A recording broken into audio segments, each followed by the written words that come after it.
With each Minecraft update, the game gets better and better. But Mojang very clearly tries to keep updates focused. But what if they didn't?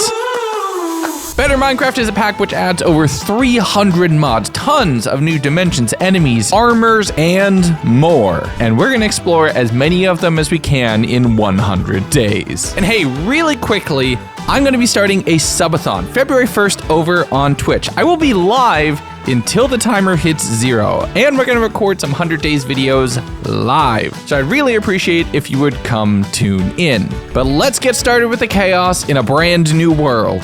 Day 1. And it started kind of how you'd expect. Punch tree, get wood, make crafting table, collect stone, upgrade tools, make all the things. And that's where it starts to diverge. Oh, that's way better. I'm still going to use that axe to murder all of the local animal population around spawn so I have something to eat, but there are other things to do with it as well. I dug into the very back of the pirate ship, blocking off the door and looting all of the barrels here, getting all of the protein I could need. It's like my very own instant meal delivery. But the people on the top deck were just not having it.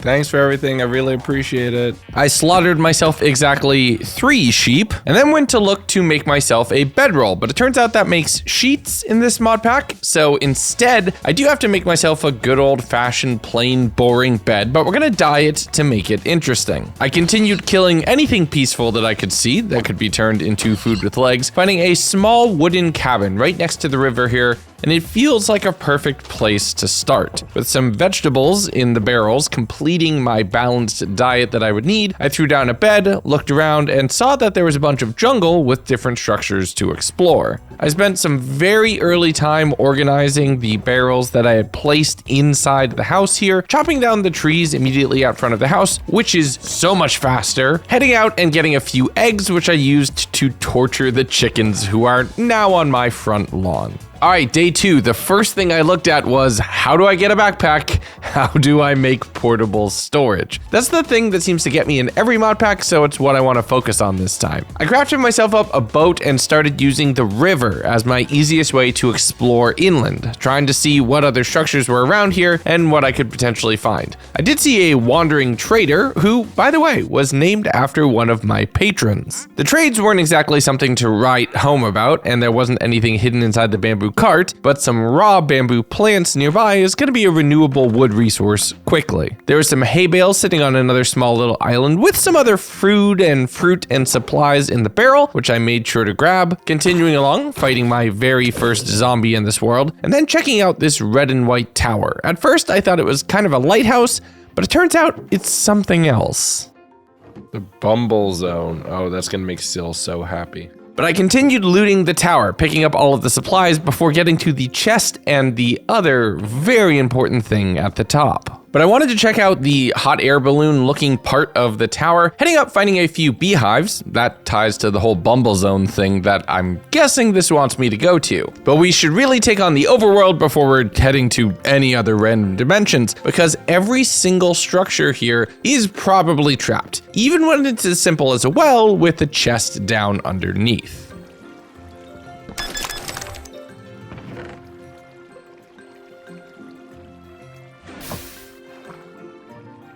Oh, that all makes lava. Oh, that's such a good trap. We'll have to come back here for all the redstone stuff. That's smart. Having felled my first devious trap, I marked the territory so I'd be able to come back here whenever I needed obsidian. Spoiler alert, that will happen often. Passing by Amai, fighting whatever this thing is with a whole lot of teeth that was trying to bite my ankles, and heading to sleep. But waking back up the next morning, I need to address my storage problems. I grabbed some wheat, headed across the river, and thought, let's be slightly more sustainable with our leather farming. Okay, now kids, don't look.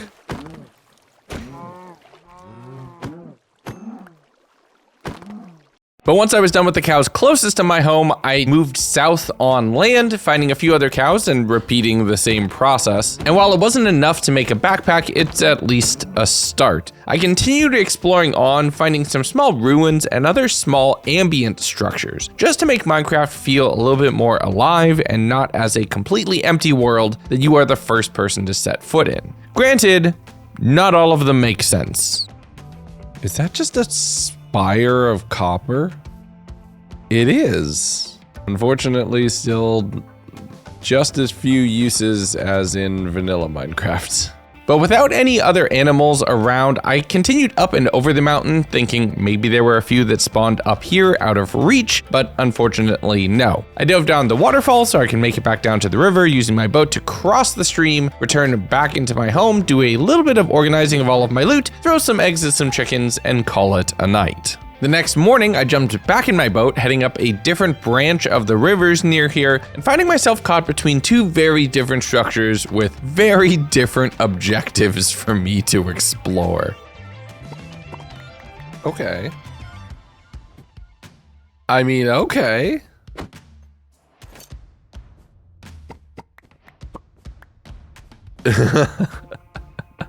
Fortnite. This is awesome.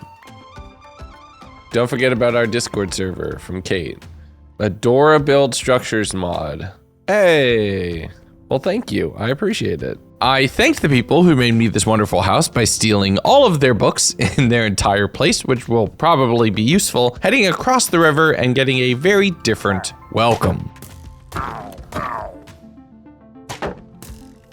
Bye, Hidari. Where are they coming from?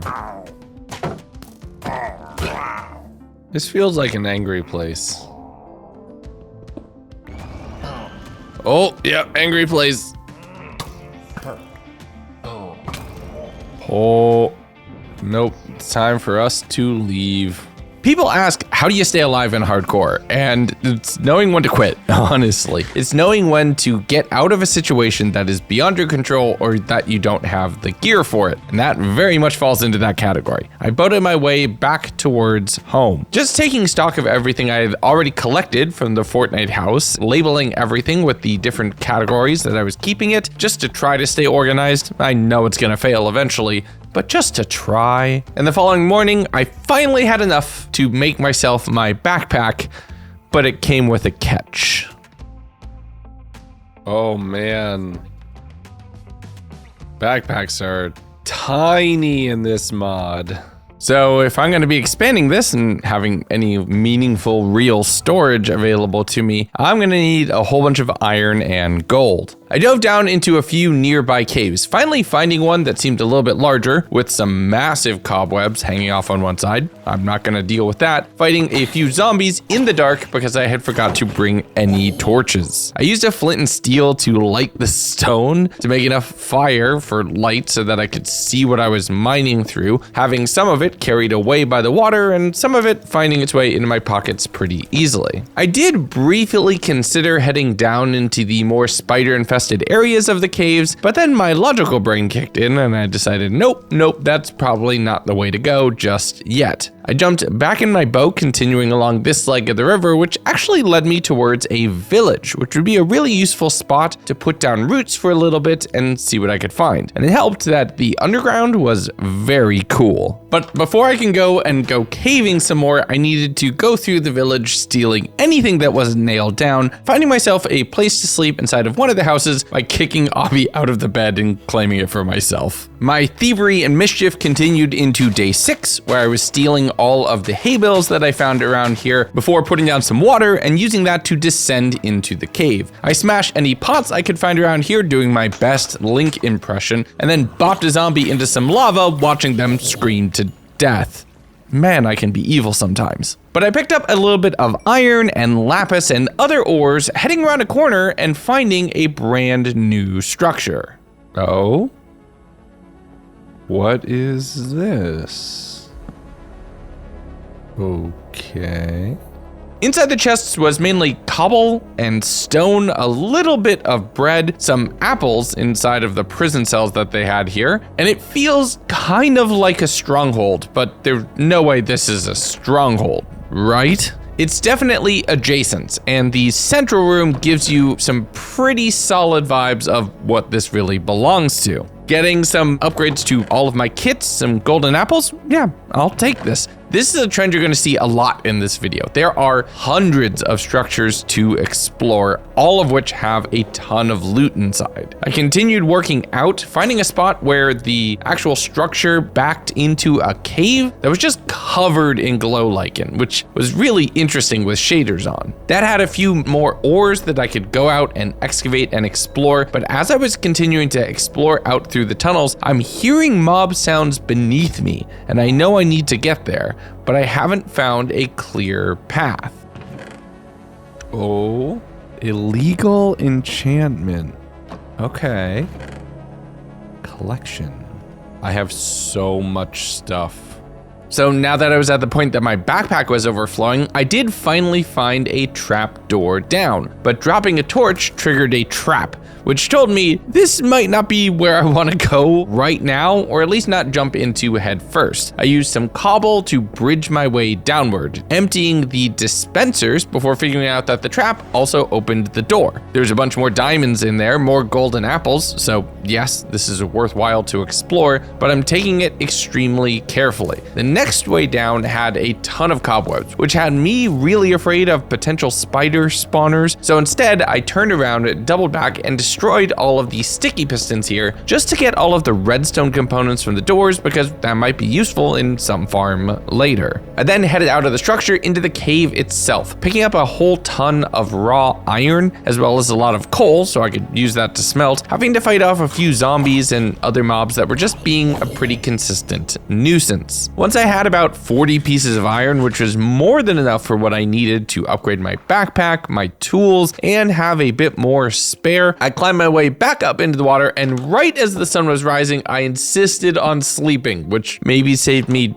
I don't know, 15 seconds worth of time. Getting right back to it, I ran around the village chopping down trees, and I really love this tree feller mod. It's pretty great. But I set myself up right at the mouth of the cave, clearing out and leveling a small space, crafting up a whole set of furnaces, putting down a chest to be able to store a lot of the unstackable things, and dividing out and setting up all of the iron to smelt. Once that was done, I used it to upgrade my backpack to iron, which only gave me one additional row. Thankfully, I had a whole bunch of gold on hand, so I could also upgrade that to 3 rows, which puts it on tier with the shulker box. That'll work for now. I used the diamonds I had to upgrade my kit, making myself a diamond chestplate, pickaxe, and axe. The latter can be used offensively, and the first two are just pretty essential if you're going to be playing Minecraft, really.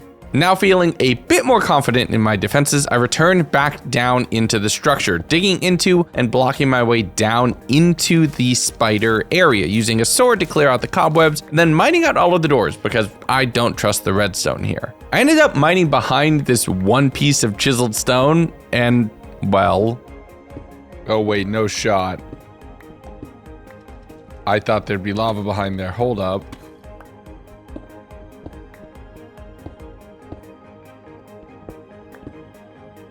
No.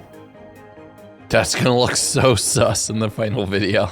Look, even I know that sometimes I'm just randomly lucky in these videos with no genuine explanation. But having cleared out that transition from floor to floor, this lowest one seemed like more of the same. A few more prison cells with a few more bits of apples and gold in them, an area that looks like it was maybe designed for a staircase that just failed to generate, and a little bit of lava that I was able to block up, leading to a chest with a bunch more cobble in it. Nothing to really write home about. But I kept hearing mob sounds, and I have no idea where they went. That kept me on edge. A skeleton that you see right here jumping me, that I can deal with. I can block arrows, I can kite my way around zombies, I can even fight off a few creepers as I have a bow. But a pillager with an iron axe would take me out pretty quick. So I want to make sure that I'm not getting attacked when I'm not paying attention. So keeping my head on a swivel, I cleared out and collected as much ore and loot that I could find, actually deciding to sleep in the prison cells for a change, as you do some days, going the following morning, returning back out to the cave proper, and mining myself up a full stack and then some of iron ore. I want to be set for a while. I'm pretty sure that I'm not going to have any time to build an iron farm in this world, and I don't know how many of these different modded recipes will all require kind of the base vanilla resources. So I figure as long as I'm in the early game, I might as well collect everything I can now. And it also helped that I kind of got lost in the caves, just going through, exploring from one direction or another, taking any turn that I find, fighting whatever mobs happen to pop up in my way, running out of torches, having to rely on a flint and steel to light my way, and occasionally setting myself on fire in the process. But I eventually made my way to a tunnel exit, which was a couple hundred blocks away from where I had entered, and put me on the coast of another very nice body of water that I swam across, seeing a tower in the distance, using trapdoors as the one block connector of ladders, which you can actually do, and then having to pillar up whenever the ladders were broken for more than one block, finding a single pillager up here who I was able to kill, thankfully slightly more effective than the world I just started over on my Twitch stream. Can I not attack them? Hold on. The enchants here were pretty good, but it needed a little bit of cleaning out of all of the cobwebs before I felt comfortable enough to mark it and slept as the sun set. On day 9, I just continued heading north, exploring in this direction, hopping from structure to structure. The next thing I found was an upgraded pillager tower. I was able to fight my way through the guards outside, working my way up through all of the levels, collecting all of the bookshelves, the brewing stand, and anything else that felt even remotely useful, picking up another waystone from the very top of the tower, which now that I have 2 is really, really good. On the way out, more pillagers were waiting for me in the tall grass like Pokemon, just with guns, so maybe Palworld, I guess. But they were pretty quick to deal with as I continued heading north, picking up some leather from a barrel, leaving some leather with legs just walking around, passing by the white cliffs of Dover, which would maybe make for a very interesting base space, but I didn't want to do one where I dug into a wall. Instead, I wanted to live out more into the open, because I have a lot of farming I'm probably going to have to do to survive. That's a hint from all of the houses that I keep passing that have all sorts of different foods available in them, including a exact copy of the one that I had already moved into that had a bunch more bread and potatoes and onions and other useful things. I came up on some very overland underwater ruins that refused to be flooded, passing by another giant copper spire and another small thing with teeth that started biting at me as soon as I passed. Right near the end of the day, I came up on a small mining encampment that was right next to a very large jungle structure, having a husk with a bone in its mouth run out and smack me in the face with an axe. I dove into the water to avoid getting 2-shot killed. You see what I mean about axes being really dangerous early game, relying on the fact that the mobs just don't know how to swim, so I could just stand there and shoot them at point blank range. Not wanting to deal with more of that jungle structure, I took a quick look in the chests right here, but thought I don't really have time to loot it, throwing down the waystone, marking it, naming it, and then warping back to my home to immediately sleep.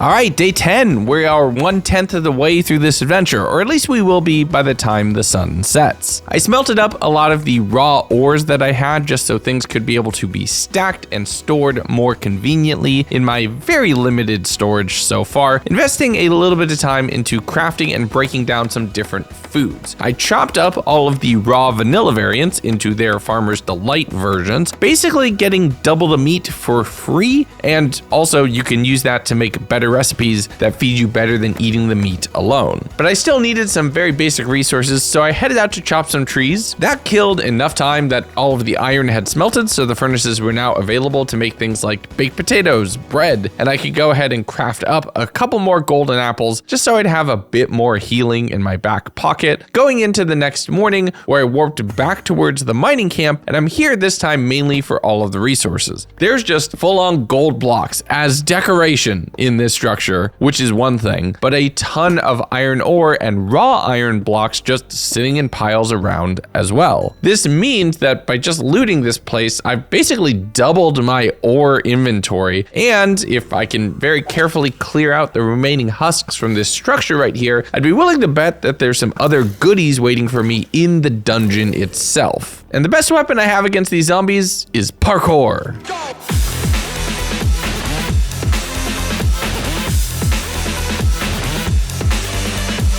But seriously, I might not be doing triple neos anytime soon, but being mobile and staying where these mobs can't quite hit me, but I have the extra reach to be able to take them out is key. Also important is not dropping your sword, but I do very often forget that rule, so we're gonna just pretend that I didn't, okay? Okay, but I finally made my way into the structure proper, not having to worry about husks dropping down on me as I was still ascending the staircase, and it is a giant flat circular shooting floor. So the skeletons here had pretty free range to just do pot shots at me while I was trying to kite them, and a final husk zombie hit me down to half health and scared the heck out of me before I was able to get up on a tree and finally take them out. Once back, it was time to reap my rewards.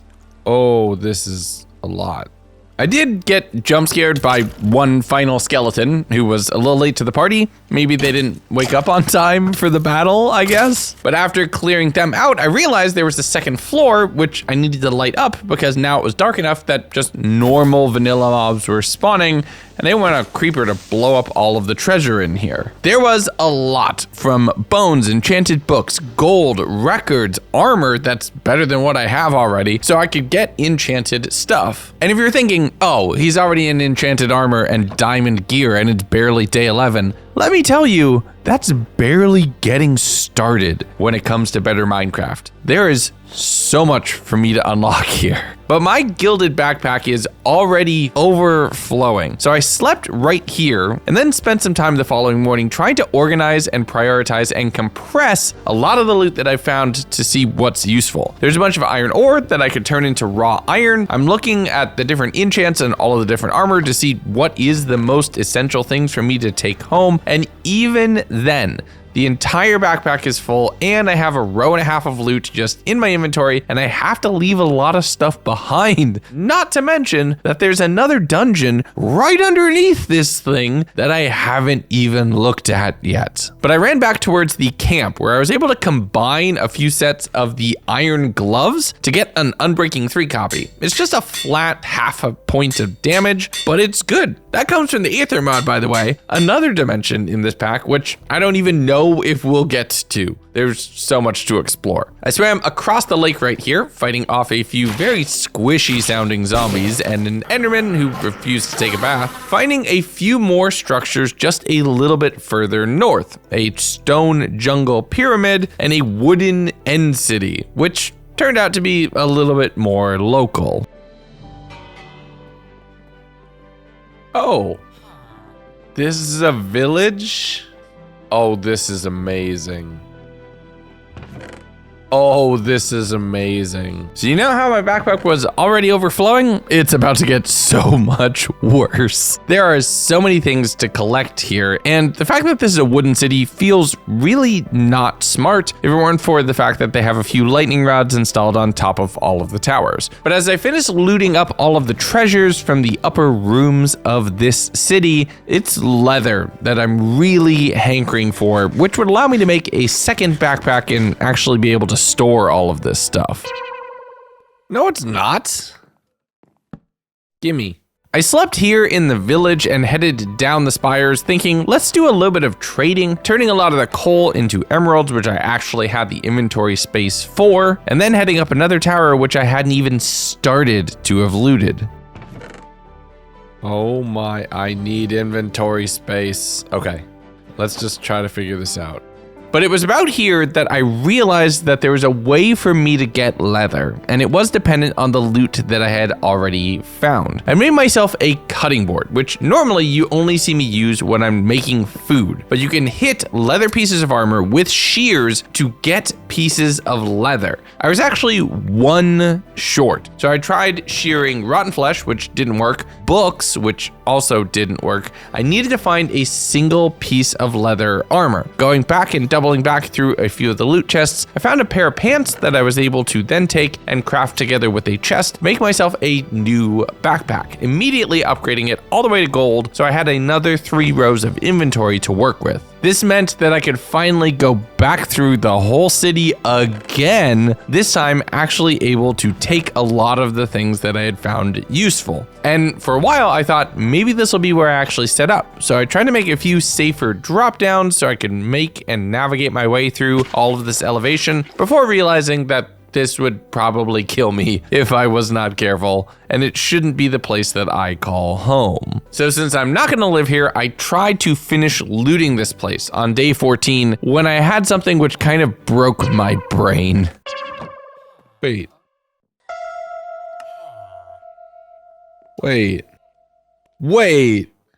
It's just a crafting table? So yeah, apparently fletching tables are crafting tables. Who knew? That's gonna make accessing other parts of this pack kind of weird, but I figured that there's probably a way around it. But as I finished clearing out all of the other different towers and looting more chests, it turns out smithing tables are crafting tables too. Wait. In trying to figure that out, I pressed a button which opened up a quest menu, which immediately gave me bread. Lots of bread. But in trying to just tab through everything, it also just gave me a totem of undying, which, okay, if a mod pack just gives you a totem for the tutorial screen, that's probably a bad sign, right? That's probably an indication that it's going to be dangerous. So I thought, yeah, let's throw that totem into my inventory. But heading out of the city, I quickly passed by the jungle temple, fought a few mobs to pick up a bucket of water, which would allow me to then dig into the temple and use the water to descend down the central shaft. As this one's filled with silverfish, I don't want to go through my normal, what would be a desert pyramid strategy, because that feels like a really good way to get my ankles bitten to death by a bunch of silverfish. Considering I was just given a totem by the tutorial screen, that tells me that I should probably play just slightly more carefully right now. I looted up everything from the chests at the bottom here, marking off the northern camp and the village, heading back towards home on foot, passing by a few other jungle structures filled with cobwebs and dangers, and oh boy, remember, I was given a totem by the tutorial screen. But I finally made my way back to the north camp, sleeping here going into day 15. The next morning I figured, let's actually turn this camp space into a viable frontline base for right now. I don't know where I'm gonna put down roots long term, so it makes sense to have multiple different spots, especially since I can use the waystone to warp from one to the other instantaneously. I set up a few barrels for some basic storage, some ferni, yes, I will flip-flop between calling it ferni and furnaces, smelting up a lot of the raw materials I had collected, and heading out to go explore. I found a small structure nearby, guarded by a few pillagers, who I was actually able to take out pretty quickly. The Vindicators inside, that was a little bit more scary, and I had to lure them to the water so that I could stab them and kill them. But once inside, I found a bunch of pillager loot, horns, logs, a bunch of other things, and 2 villagers inside. Less they are being freed, more so the structure is under new management. I figured out how to lock the doors, dealing with a creeper who was outside who possibly wanted to actually free them, fighting a few other mobs, tooting my horn, and swimming my way across the lake for a quick nap. The following morning, I had to deal with a flaming zombie on my roof, you know, typical Tuesday things. Deciding to go check out that mine shaft that I had seen when I was, well, relocating the pillagers.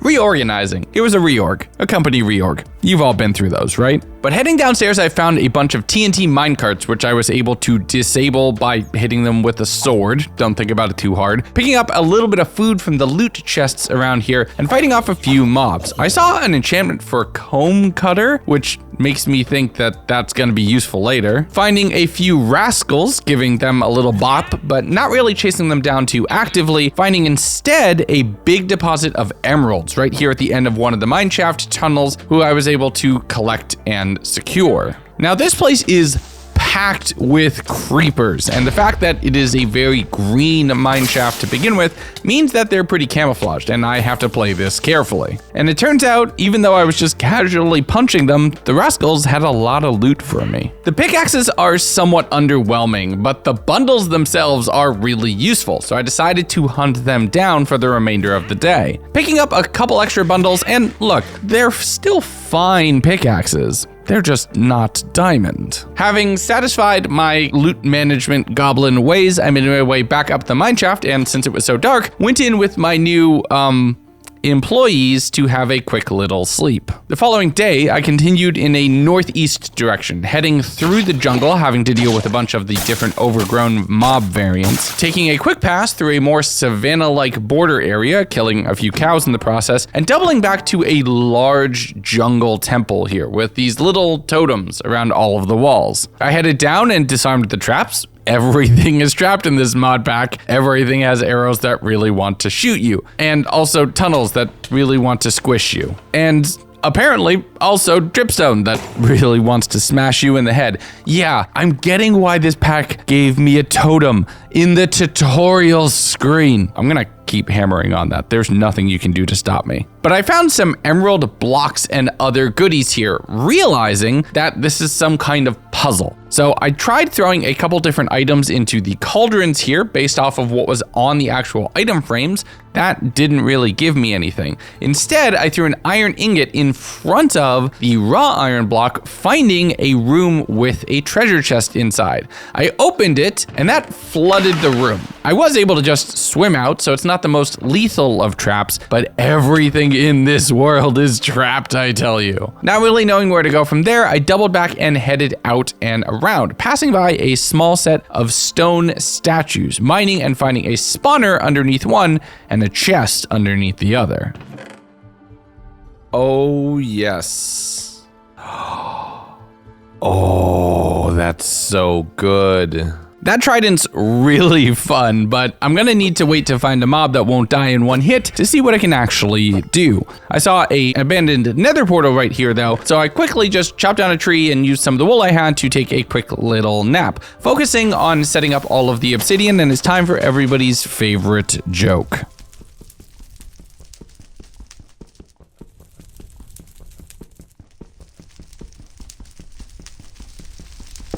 Once I had enough pieces of obsidian to actually complete this portal, I lit it, and before going in, saw a wandering trader off in the distance. So I ran over towards them. They had the exact same trades and nothing unique to actually sell me, killing a few mobs and just walking around trying to get enough leather to make myself another backpack, but stumbling across another village along the way. I didn't bother raiding this just yet. I marked the location for later, but upgraded my second backpack up to gold just so I could have a lot more storage space for what is inevitably going to be a lot of things I'm going to have to carry, passing by another kind of random abandoned structure on my way back over towards the nether portal. I jumped the canyon, parkour.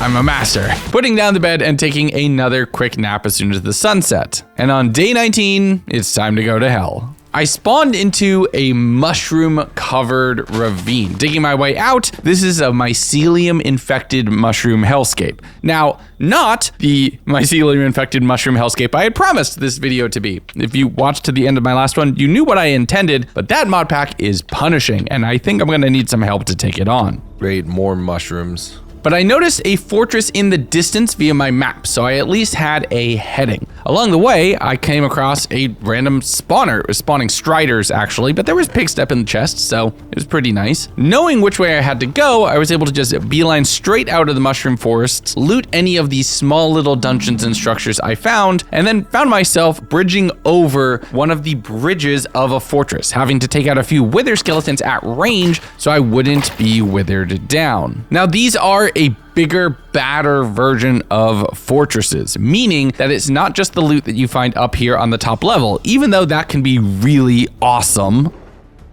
Oh, yes. Perfect. But believe it or not, the fact that I get 2 netherite upgrades right here, that is low tier stuff once we get into some of the endgame materials for better Minecraft. For some of that, I'm gonna have to head down into the lower dungeon levels of the fortress. This is a bunch of tunnels underneath lava in really confined close quarter spaces filled with, you guessed it, traps and wither skeletons. It's always traps and wither skeletons. I checked out a small library area, picking up a few enchanted books, heading over to a spot spot where it looks like they were kind of forged something out of a giant pillar of obsidian.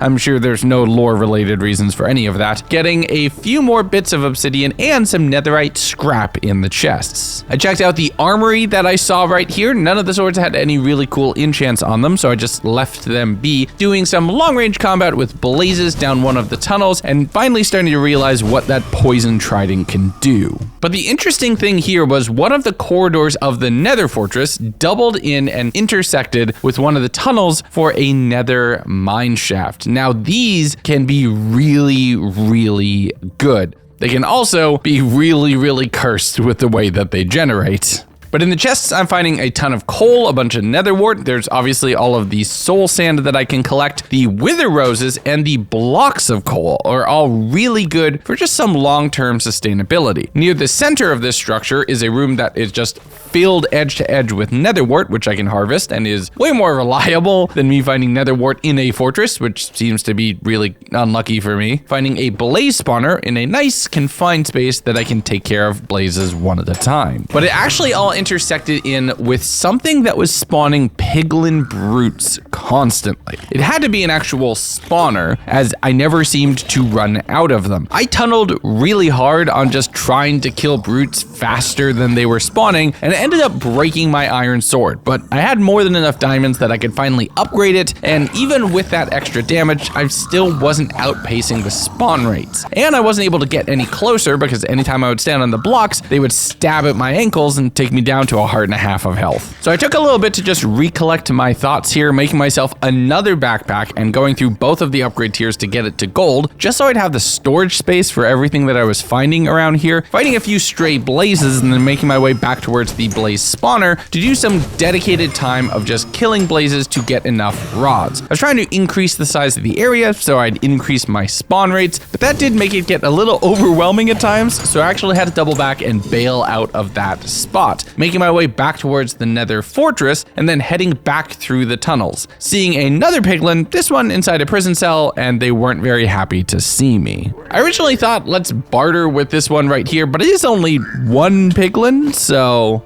Really? I was about to let you out. With them having mysteriously disappeared, I worked my way back through the tunnels, taking care of a few stray blazes along the way, fighting wither skeletons once I was back up to the surface, and doubling back to where I could exit out of the fortress. And I'm seeing things out of the corner of my eye that I cannot explain.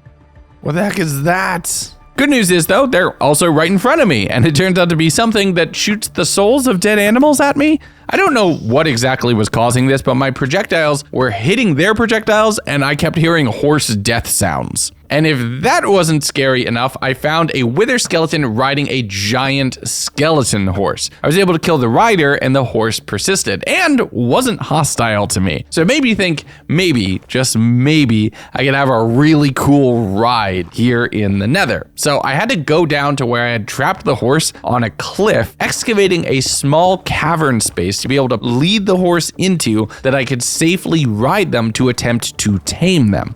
And this took a while. It was much longer than a normal vanilla horse, but it did eventually work. There we go. Skeleton horse. Once I was able to get them up and out of that little cavern, I immediately had to do some horse parkour to make my way along a bunch of different structures, grabbing a bucket of lava to do some science. Okay, let's test something here. Are you lava proof? You are. Wonderful. Okay, evil but does not float. Good to know. See, this is the downside of running through multiple different universes. Sometimes horses don't work the same in all of them. With science having failed me, I did good old-fashioned walking, heading back towards the mushroom biome that I had spawned into, climbing up multiple different paths and having to jump over lava, but coming up with a pretty serious problem. I was lost. I didn't know where my portal was, and I had failed to mark it on the map. I also didn't have any obsidian, so there was no making a new one. So I had to run over towards a nearby biome, finding a few piglins that were here, distracting them with gold, and then shoving them into a hole to allow them to do a whole bunch of bartering. While I threw a stack of gold their way, I stepped up onto this nearby structure called the Lethal Towers, and I'm just gonna play my reaction live. Nope. I know when I'm not welcome. So instead, I just waited for my piglin friends to go through the gold and give me the goodies, and that's enough alliteration for today. Once I had all of the obsidian I needed, I made myself a nether portal and warped my way back into the overworld, ending up in a cave, and y'all are not gonna believe what happened.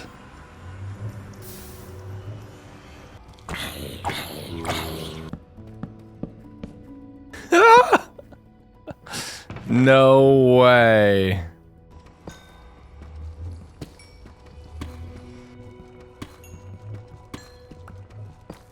Most cursed nether turning into the luckiest overworld portal I've seen. Okay, seriously the luckiest overworld portal I've ever seen. Now where the heck am I? Oh my god. Alright, we've got some sailing ahead of us. So I was now thousands of blocks away from home and stuck deep underground. So I had to mine my way up, having zombies falling down the hole I was making that complicated. Grabbing a few ores along the way and finally finding a waterlogged cave, which I was able to swim up and cover a lot of distance really quickly, trying to find a spot where the water naturally intersected with the surface, but instead having to find and make my own. Since I'm in the middle of the ocean with no idea where to go, I swam towards the first structure that I saw, which was a prismarine tower, thinking maybe there's a waystone on top of here, but no dice. A few golden apples is nice though. Since I struck out there, I swam my way over towards the surface, killing a sheep and a creeper before sparing a second sheep by being just a little bit smarter. But I enjoyed the auroras above me before seeing a village in the distance, and in heading over that direction, finding a small little modern hut that I decided to call my home for the night.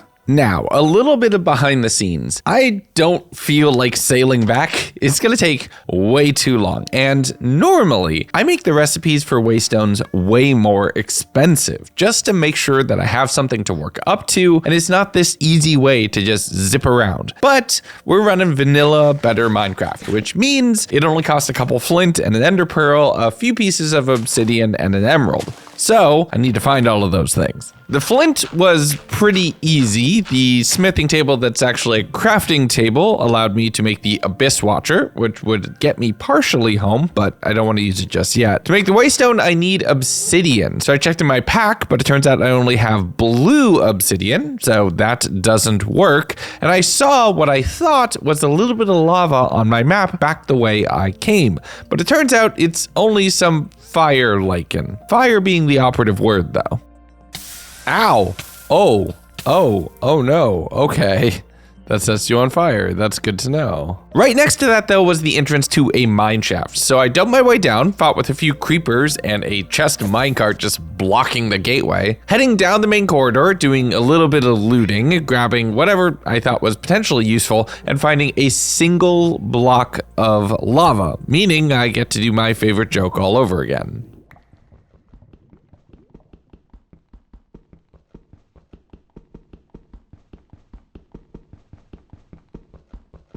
With all of that done, I headed back up to the surface, set myself on fire with the lichen, swam across the river, and put down a crafting table to make the waystone. But there was just one surprise left for me. Hello there. No! No!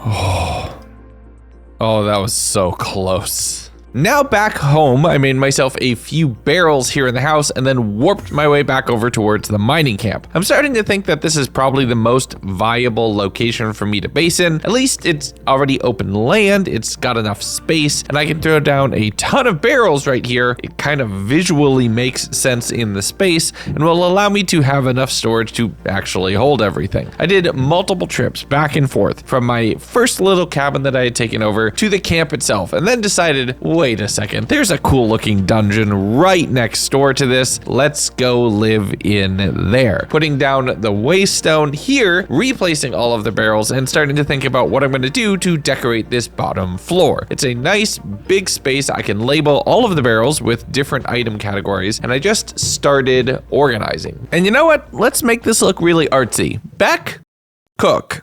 I just wanna have fun, clap my hands, turn around now and dance, dance, dance. I just wanna have fun, clap my hands, turn around now and dance, dance, dance. I just wanna have fun, turn around now, turn around now.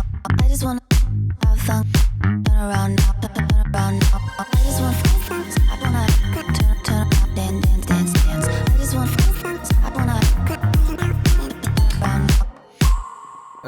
Okay, I paused my recording and spent the whole day organizing all of my stuff right here. There's still a few crates over at the mining camp I need to move over. But we finally have at least for now, proper base set up, a place that we're gonna take over, and never ever use the OBS pause feature. Okay, back to actual Minecraft now. Dude, stop it. Once the puppy had been taken care of, I still had a bit more to do around the base, putting down things like anvils, crafting tables, compressing some of my inventory, making myself another backpack and upgrading it to gold, naming all three as there isn't the tooltip feature that you have for shulker boxes, so that's not exactly great. I threw down some nether wart for some occasional potion brewing in the future, fighting off a few zombies around the bottom of the base, and then sailing back down the river towards some nearby plains. Let's go get some resources. Oh, I've seen some caves here. But in digging down, I found far more than I bargained for. Oh, even now, I'm not 100% sure what the structure is called. Oh boy. It looked like it was basically a stronghold or an upgraded dungeon, but it had been updated to use trial spawners. So it's leveraging a lot of the new mechanics in 1.21, which honestly, I hope is something Minecraft Vanilla does. I hope they take trial spawners and vaults and put them in other structures as well. That would be so cool. But I'm relying heavily on my trident to do range as I don't really have a good bow. The strays are gonna be a problem with that, just bear with me. Grabbing some golden carrots and a few keys from these spawners. I'm making sure to smash all of the pots, both for the shards themselves, but also for whatever goodies could be inside. The next room was all bogged, so I had to deal with a little bit of poison, and honestly, that's kind of the better one to take on, but I did have my hearts go pretty low, so I went back to recuperate before heading back in and taking out the last few mobs. I'm finding things like antique ink that I'm not sure what it's exactly for, but getting other just useful goodies, I'm throwing them all in the backpack to hold them off for now. There's also rooms in here that are just dark, that just have zombies inside, with trial spawners pulling the kind of support troops in the back, and that sometimes was getting overwhelming. The trident unfortunately won't poison any of these mobs because they're all undead, but it still does pretty good damage from pretty decent range, allowing me to basically snipe down some of the tunnels before I even hit the mob's aggro range. I tried a few trick shots, it had varying degrees of success, but I kept noticing that my FOV was slowly going in and out, and I wasn't 100% sure why. I'm using all of the keys to unlock all of the different vaults that I'm finding here, blocking doors occasionally whenever mobs started getting a little too overwhelming, clearing out most of the rooms and just dealing with a whole bunch of slimes who, when they hit you, do something a little unexpected. You get gooped. Why am I slimy? No, get this off me. I've been gooped. But it was in the next room that all of those FOV effects started to actually make sense. Once I cleared out all of the zombies and I was in the process of trying to open a vault, I was getting sniped by a few strays. And now this time, not only did my vision constrict, but I started to freeze. And that's actually what's happening here. It's a really cool effect. I grabbed myself an instant damage potion, just sitting on a brewing stand in the next room, fighting through a whole bunch of cubes before making myself a replacement diamond helmet. And once I headed into the next hallway, that freezing effect started getting a little bit more dangerous as I realized it stacks pretty drastically. After a few extra hits, I was frozen enough that I was taking damage and I didn't know what to do. I'm not gonna lie, anybody who plays Extraction, I'm probably stealing this. This is such a cool idea. Oh, you're in trouble. Why am I freezing? Why am I freezing? What am I supposed to do here? Was I freezing to death? What? That just made strays so much more dangerous. But I continued heading through multiple different rooms, doubling back, going through other corridors, before finding somebody else just lurking in one of the stairways.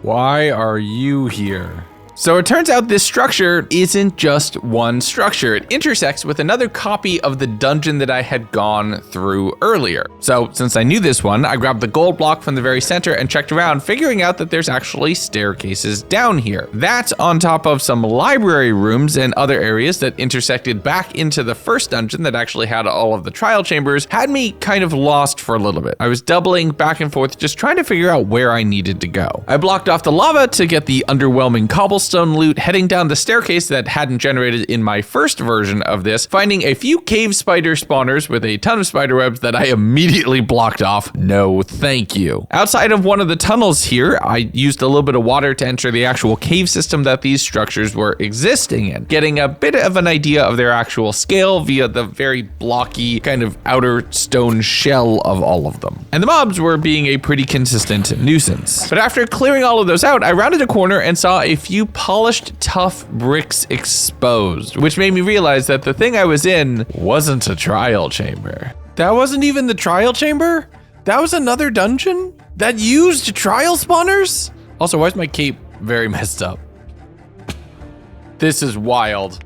I left that in because that was my genuine reaction. I know I already mentioned in VO that now VoiceOver me knows that other structures are using trial spawners, and that is just something I really, really love. I started taking a look at the loot that I had here in the actual trial chamber itself. There's a bunch of healing pots, which are going to be great, a ton of iron, emeralds, bamboo, pearls, pottery shards, scaffolding, a lot of stuff that I can and will use, as well as a lot of strays that can and will freeze me. I had to play this room a little more carefully, but thankfully I had a bunch of keys from the first structure that I had looted, so I could get right to it. Now the barrels and the pots in here were especially good for loot. Ooh, fortune at, okay, I can work with that.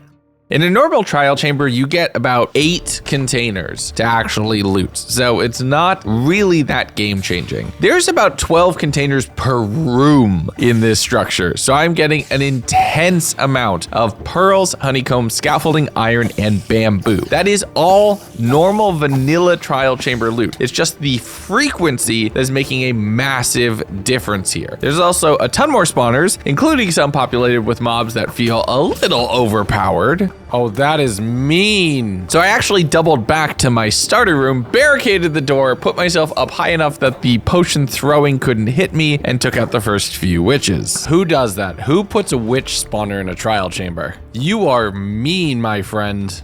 Why is my shield broken? Not caring about the glitches in reality that were already starting to happen around me, I took out the final few strays and tried to snipe the witches from as far away as I could, realizing that I now have over a stack of pearls. So this place is gonna be amazing for me and amazing for my overall progression, but an absolute strain on my inventory. I headed up the spiral staircase, opening a few of the vaults, getting some trims. So I'm gonna be able to look good. Fashion game is the end game after all. But I took out a few strays that I saw here, got an upgraded diamond chestplate that had some semblance of protection on it, better than my unenchanted one. Looted the final few barrels, finally just resulting to breaking them as it was faster than picking up all of the loot from inside, and my backpack is screaming from all of the stuff that I've collected. That's 3 stacks of pearls. But I headed into another room, an end room, and the spawner here took a little bit longer to actually activate, and why do I hear boss music? I'm afraid of what this thing's gonna do if it hits me.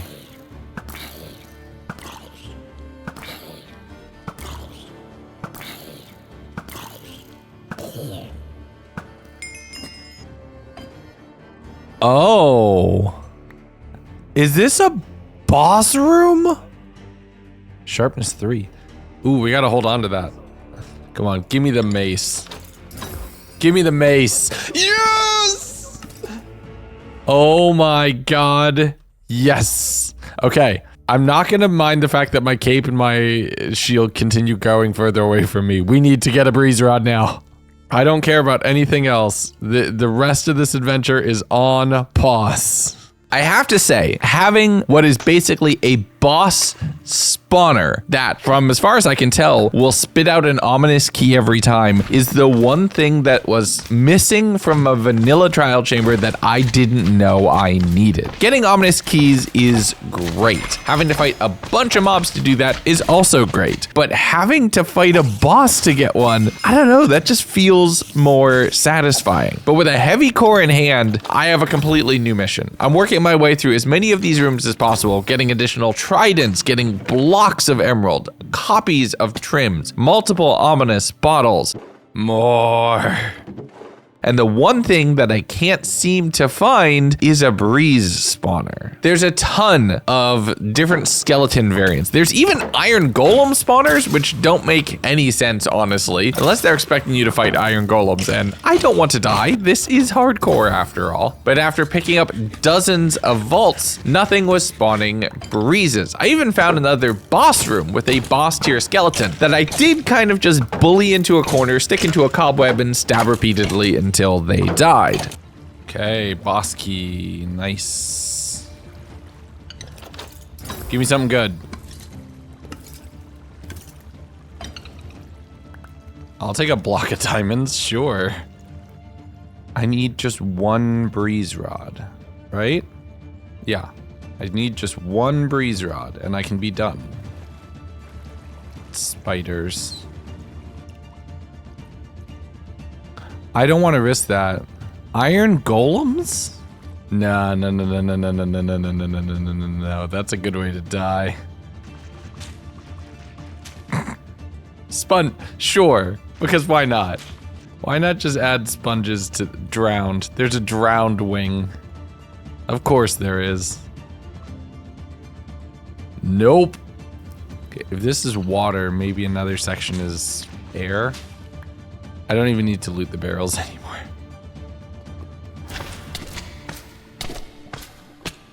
Ow. So this is fire. Oh, great. They've all reactivated. It's been over an hour. So yeah, the problem I had now was that the rooms were gonna start resetting behind me, and I had still gotten no closer to actually making a mace. I had the ultra rare ingredient, I couldn't find the common thing, and somehow it felt like with all of these random rooms, these really powerful rooms, these different themes, somehow I had rolled the one dungeon that just wasn't gonna help me out. That's drowned. Did I seriously find a trial chamber with no breezes? Oh, you've got to be kidding me. Oh. And just as I was about to give up hope, just as I was about to hit acceptance, I fought my way through a few more witch spawners and saw another boss room. That's a breeze. Once I had cleared out all of the potion flinging enemies, I made my way in and crossed my fingers. Please, you're the last room I can potentially search. Yes!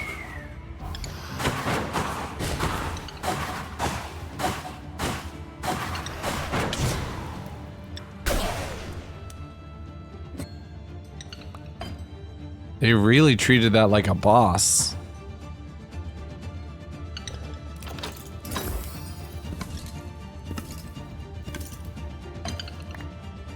Windburst. Neat. All right. That was a 4-day adventure. Let's find our way back up to the surface. Where's the easiest way back up? Potentially on the other side of this room? Let's just go up and see if we can get out this way. So I made myself some boots to repair the other piece of armor that had broken, and throughout this whole dungeon, I had basically broken all of my armor and upgraded to full diamond. I threw down a bunch of scaffolding to make my way up to the surface on top of the trial chamber, just to see where I was, and dug up into lava. Oh my god. Whoa, that could have been really bad. Okay, ideas. I actually have an idea. But seeing a block of lava really gave me another idea. So I pillared my way up, and it turns out I had dug up under the one block of lava that was on top of this trial chamber. Talk about my luck, okay? It goes in both directions. But I cast in mind the single block of obsidian, smelting up a little bit of stone, crafting the mace while I was waiting, and marked the trial chambers because I was gonna be able to craft and put down another waystone to be able to put this on the network so I could return back here whenever I needed to do a little bit of fighting to level up. And the following morning, I realized that things were just being weird. Okay, something's very wrong and I need to restart.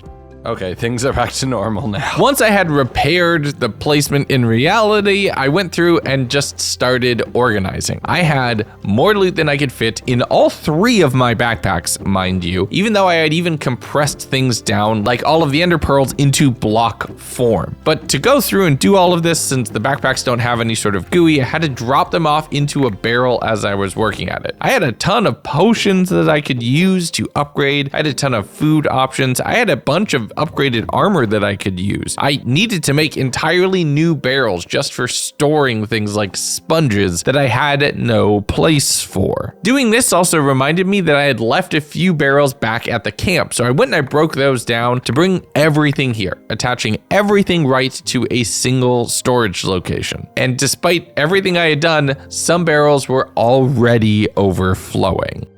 And you know what? After all of that, we didn't even get any obsidian. So having not gotten what I was looking for in the first place, or at least one of the things that was on my checklist for this whole caving adventure, I just looked on the map, saw a lava portal off in the distance, and did a little bit of potion brewing, making myself some fire resistance potions and going ahead and upgrading the strength potion in case I might ever need it in the future. The next morning, I headed out to the west towards that lava pool, throwing down some water and starting to mine obsidian. And now I'm not gonna make you watch the obsidian joke a 4th time in a row, but I'm gonna explain why I need it all. I kind of lost the nether portal. Like, I forgot where I put it. I hadn't marked it on my map, so I wasn't 100% sure where it was actually meant to be. So I need to make a new one. And considering I had gotten lost in the nether and hadn't marked the nether side either, I didn't have anything to go off of. So I spent some time just mining up a whole bunch of obsidian, more than enough for a portal, also just getting the obsidian I need for an enchanting table so I could start upgrading all of my gear, stopping by at a few small structures on the way, including that one jungle temple structure that I had mined into the top of earlier but had to back out of because I didn't have the inventory space. Turns out this one just had a spider spawner and a whole bunch of spider webs inside. There was a few diamonds and some gold, so that's definitely nice, but I dug around the structure and it's just a nice small little upgraded spider dungeon. I returned back towards home, threw down 9 buckets worth of lava in case I ever needed more obsidian. I just had some here at home, then went around to fight a few mobs down around the lower part of the base to start excavating and doing some terraforming. You see, right underneath my base is this massive ravine, and I'm terrified if I fall off of my base and down into that ravine, I'm gonna die. But as I was mining dirt, I got shot by a skeleton and totally paralyzed. What?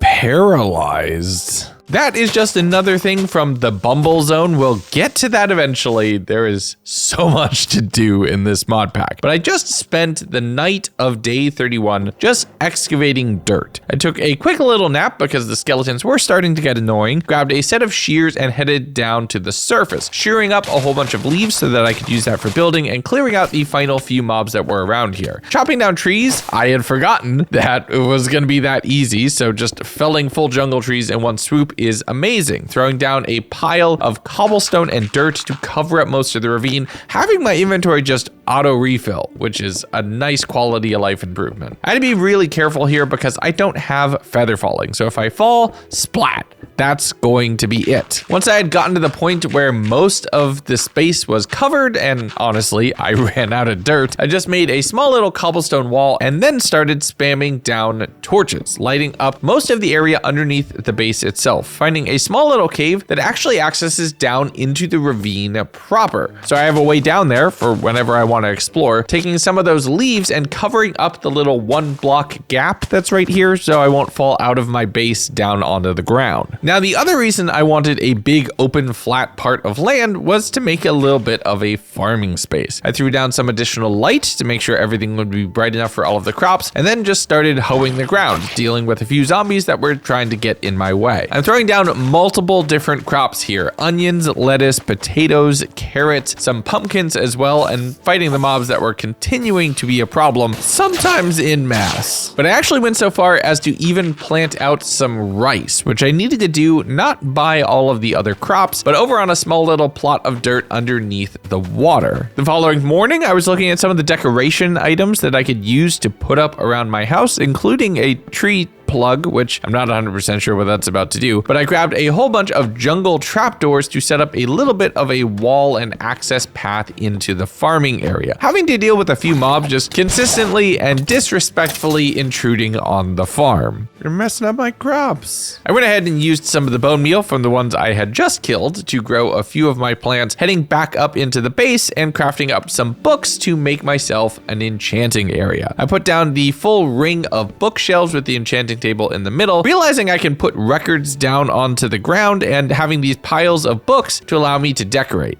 I started enchanting my gear and rolled pretty high right away, getting a few rolls of protection, some unbreaking. I'm not actually fully kitted out right now. The hammer got density too, so that's honestly pretty great. I then put the windburst book that I had found onto it, adding some feather falling to my boots via an enchanted book that I had found, just so I don't go kersplat too quickly. I combined my axes to make a sharpness and fortune axe, good for stabbing as well as harvesting, adding mending to my trident so it wouldn't break, as that was my most damaged piece of equipment. I then crafted up all of the bones into bone meal, heading out and harvesting a whole lot of cabbage and then throwing the seeds into a barrel here in the farm. Once I was back up at home, it's time to build myself a little bit of a kitchen. I made a smoker and then a stove and then a bunch of stove pipes and a hooded fan. It's really just a smoker at the end of the day, but I also made myself a stove. So I'm using multiple different kitchen cooking equipment places to allow myself to have a slightly more decorated space. The pipes don't go horizontally, so I just vented it up and away, making a smoker and a cook pot right as it rolled over to day 34, where I put down a cutting board and made myself a knife where I could slice up the cabbage into cabbage leaves, basically doubling up on all of my resources just like I do for the meats. I needed a bit more onion, so I went down and planted that, harvesting a lot of the tomatoes and other supplies, switching out the cook pot for a frying pan, which worked in hand, and then I had to put all the burgers onto the grill, and then I realized I could put the pan on the grill and then put all the burgers in the pan so it cooked the whole stack at a time. So I stood on the cook pot just as they popped off into my inventory, trying to do a little bit more enchanting, as there were a few books that seemed like they went on backpacks, but they don't go on these backpacks. They go on a much rarer version that I don't have. Once my cooking was all done, I crafted myself up 50 cheeseburgers. Well, 50 hamburgers.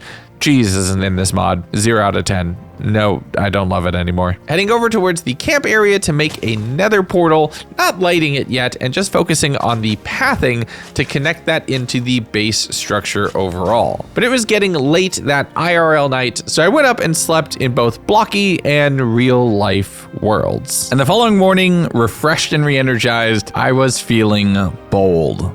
This is gonna be close. Oh, this is actually kind of tempting. It's gonna go this way. Oh, that's due north. Okay.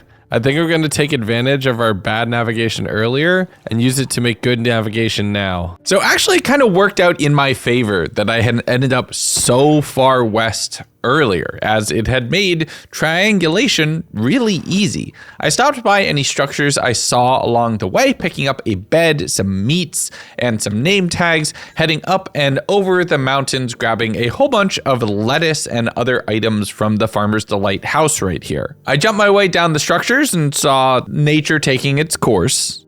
Oh, it's all on fire. Fun. Continuing due north, following these eyes, finding yet another house with a whole bunch of crated up materials for me, swimming across more lakes, climbing across more beaches, commandeering a bamboo raft and claiming it as my own.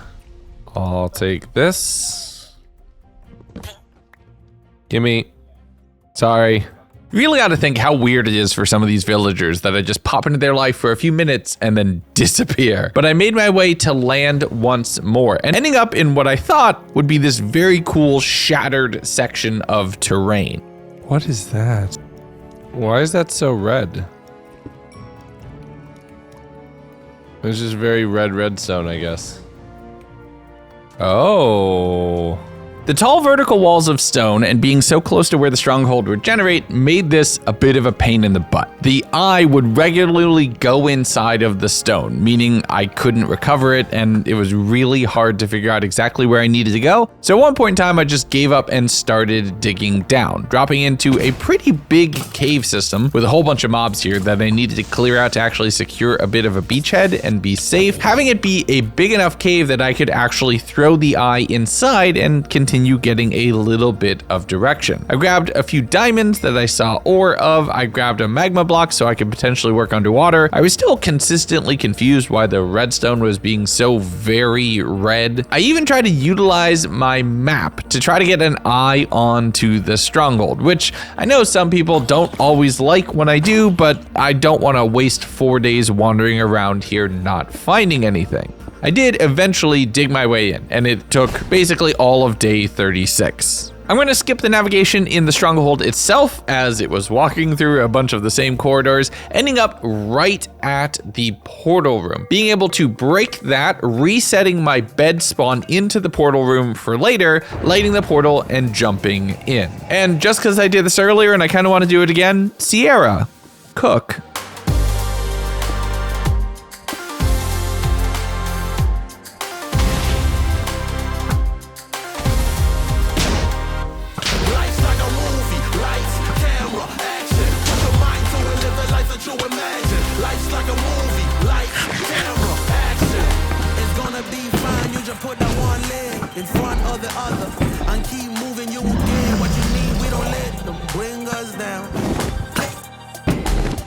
Oh no.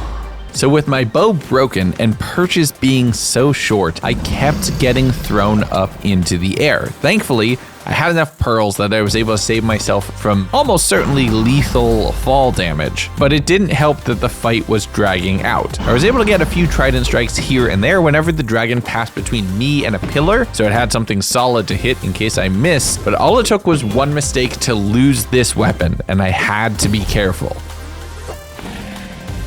No, I think I just missed. Oh, it just came back. That was so close. There we go.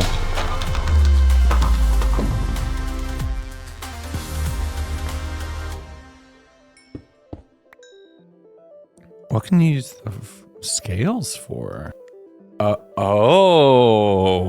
Oh, that looks fun. We'll hold on to that. Now, you might think we're heading back to the overworld, but that's not the case. You see, I don't normally go to the end this early in 100 days, and I think that tells you how much more content there is after beating the vanilla game. And that all starts by heading out to the end. This is the better end. And if you've watched one of my other videos, you've seen me survive a full 100 days here, so I know these biomes and behaviors well. I found my way into a small little cabin where I was able to pick up a lot of thalassium and a few different upgrade templates. Now, that's changed pretty significantly from when I had used it before, but it also helps me in knowing that some of the stuff is actually really good and I want to hold on to it. But just because I had survived in a version of the better end before doesn't mean I had seen everything.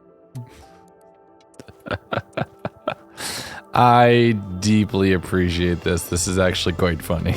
Ooh, I definitely appreciate it. Thank you. I grabbed a few pieces of obsidian right here because that would be useful for making a few more waystones in the future. Grabbing the gold blocks from the top of the portal and then heading over towards an end city. Now, I have a shield because there's going to be a whole lot of shulker bullets here, but I also need to be pretty careful. I looted some of the external areas trying to leverage water, which allows you to counteract levitation by swimming downward, but only really works when you're in a small confined space. I grabbed the loot from the treasure chests, not being able to break the ender chest because, well, I don't have silk touch yet. Heading up into the tower proper, and here, with multiple shulker spawners having all been active the entire time I was here, it was overwhelming to say the absolute least. I levitated all the way up to the very top of the structure, getting the great view from up here advancement, having myself just barely out of reach to be able to mine up the spawner here on the roof and having to use water to push myself down, accidentally breaking a hole in the roof, sending myself up into the void, requiring me to pearl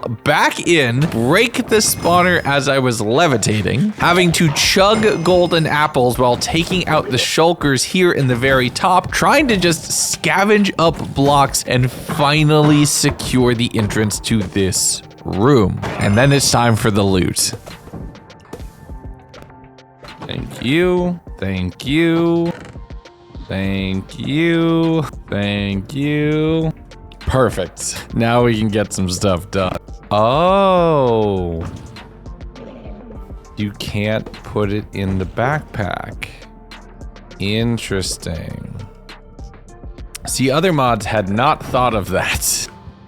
So I was kind of expecting it to get missed here. I headed out onto the roof of the structure, just looking around to try to see if I could see a ship in the distance. There was one a ways away and somewhat doubling back on another end island. But before I could think about that, I got hit with a bunch of shulker bullets. And I realized the main downside of using shulkers over the backpack, I didn't have access to my pearls. So I just floated up into the sky, kiting around bullet hell style from all of these shulker shells, trying to land and fall directly into the water that I had placed earlier so I wouldn't go splat. These in my inventory. Yep, just for reasons like that. With that very close call avoided, I pearled down to the ground and started making my way through several different biomes. There's the purple one, the red one, the aqua one, the corrupted one where the code is breaking. Uh-oh. Wait, oh, this is weird. Oh, I don't like this. I don't like this at all. What is this biome called? End corruption. Nope, nope, nope. Just nope. But after running away from whatever the heck was happening right there, I found a crashed end ship, which had a whole bunch of pearls and some paper that will all be useful. Seeing a successful version of the vessel floating off in the distance as I was making my way through a corrupted coral looking space. I had to double back to mine up a whole bunch of end stone, which I could use to start bridging over the void. And I'm not gonna lie, and anyone who tells you they don't stress out when doing this is in fact a liar, as I bridged my way over and then pearled onto another wasteland looking structure, being surrounded by a whole bunch of these dark black warthog looking creatures and freaking out. Are these friendly? I don't know if they're friendly. They definitely seem to be following me. Yeah, they're definitely following me. Oh no.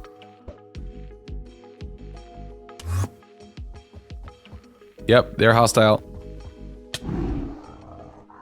Oh, and they hit pretty hard. Okay.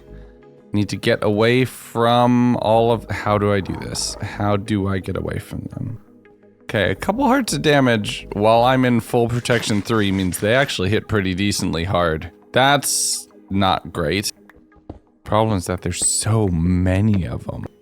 How hard are they to kill? Let's check one. 1, 2, 3... 4,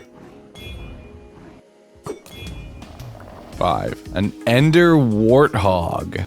Warthog meat and a shell. Oh, it's it's coming. Having figured out that these things are actually pretty beefy and hard to kill, I pearled around that ender hog, just trying to run closer to be underneath the ship, starting a giant pillar up towards the structure. They were all surrounded at the base, but I was more focused on getting inside, so I couldn't be levitated away. Making my way down into the basement, where the levitation wasn't really as problematic as I could do my stabbing and grabbing my prize.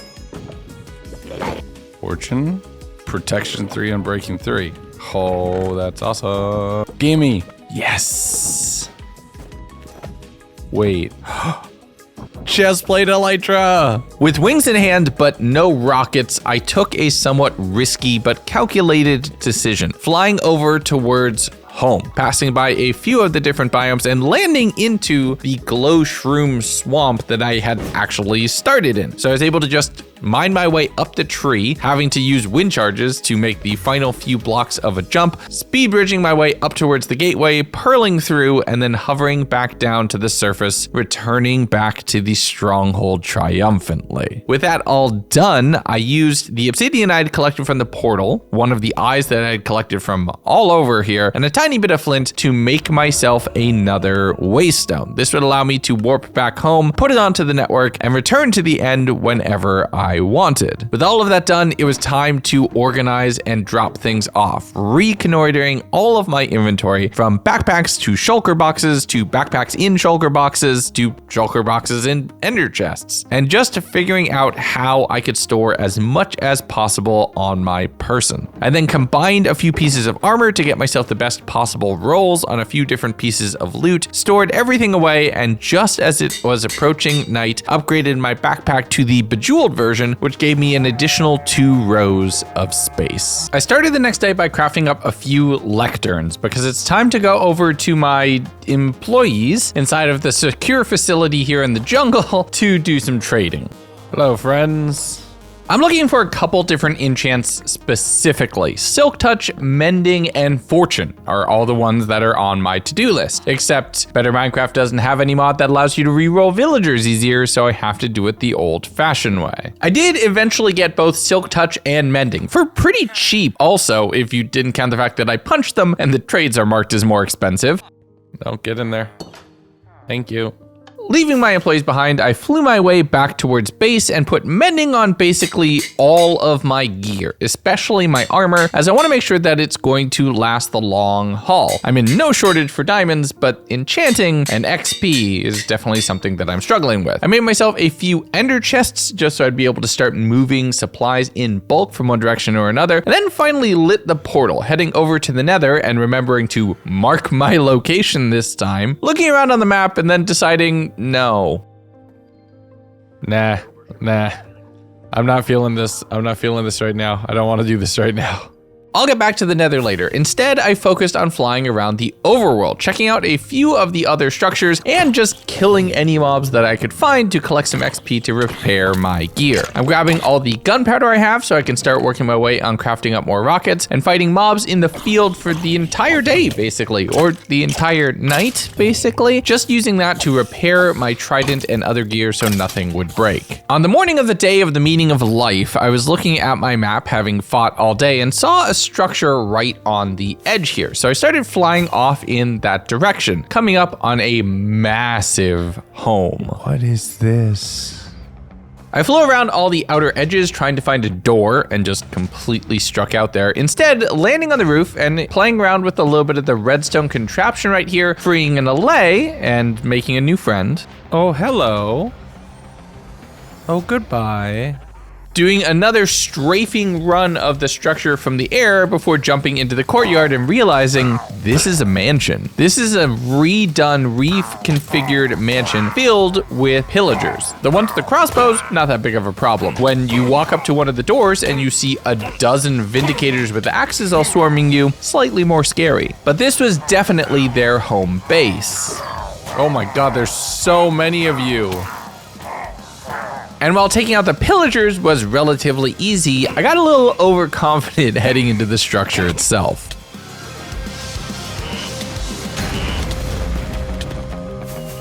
Oh my God.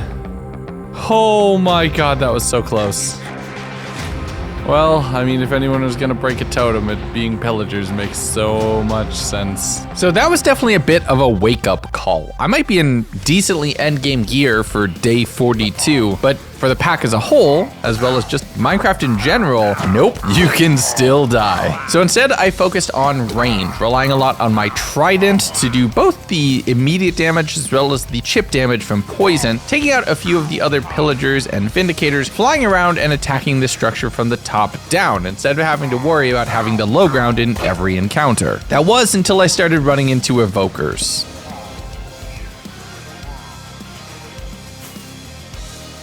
Nope, screw those little sky rats. I don't want to deal with that.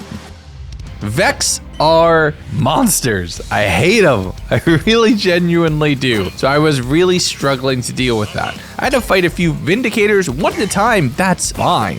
And I understand why they're mad. I'm breaking through their windows and throwing giant forks at them. There was one room that I really wanted to clear out though. It was dark enough that just natural zombies were spawning with a giant obsidian structure inside. Breaking into that got me a block of diamonds. So neat, but somewhat underwhelming considering the overall scope of this structure. Heading into the next set of rooms, I was fighting against something that blinded me, and I realized it was an illusioner. So that's gonna be kind of difficult to fight in close quarters. I made sure to block off staircases and stairwells whenever there was something behind me, so I couldn't get snuck up on, running away and heading into the main courtyard whenever I was starting to feel a little overwhelmed. I slept on their roof and continued the combat into the next day. Getting to the second floor of the structure that I had my totem popped in, killing all of the vindicators by trident, and then checking out a few of the other hallways. The witches were annoying to say the least, and scary. A potion of harming pot doesn't care what your armor looks like, but the loot is rewarding at least. Tons of lapis, gold, iron, and some enchanted books and name tags. I don't have a lot of mobs that I need to name, but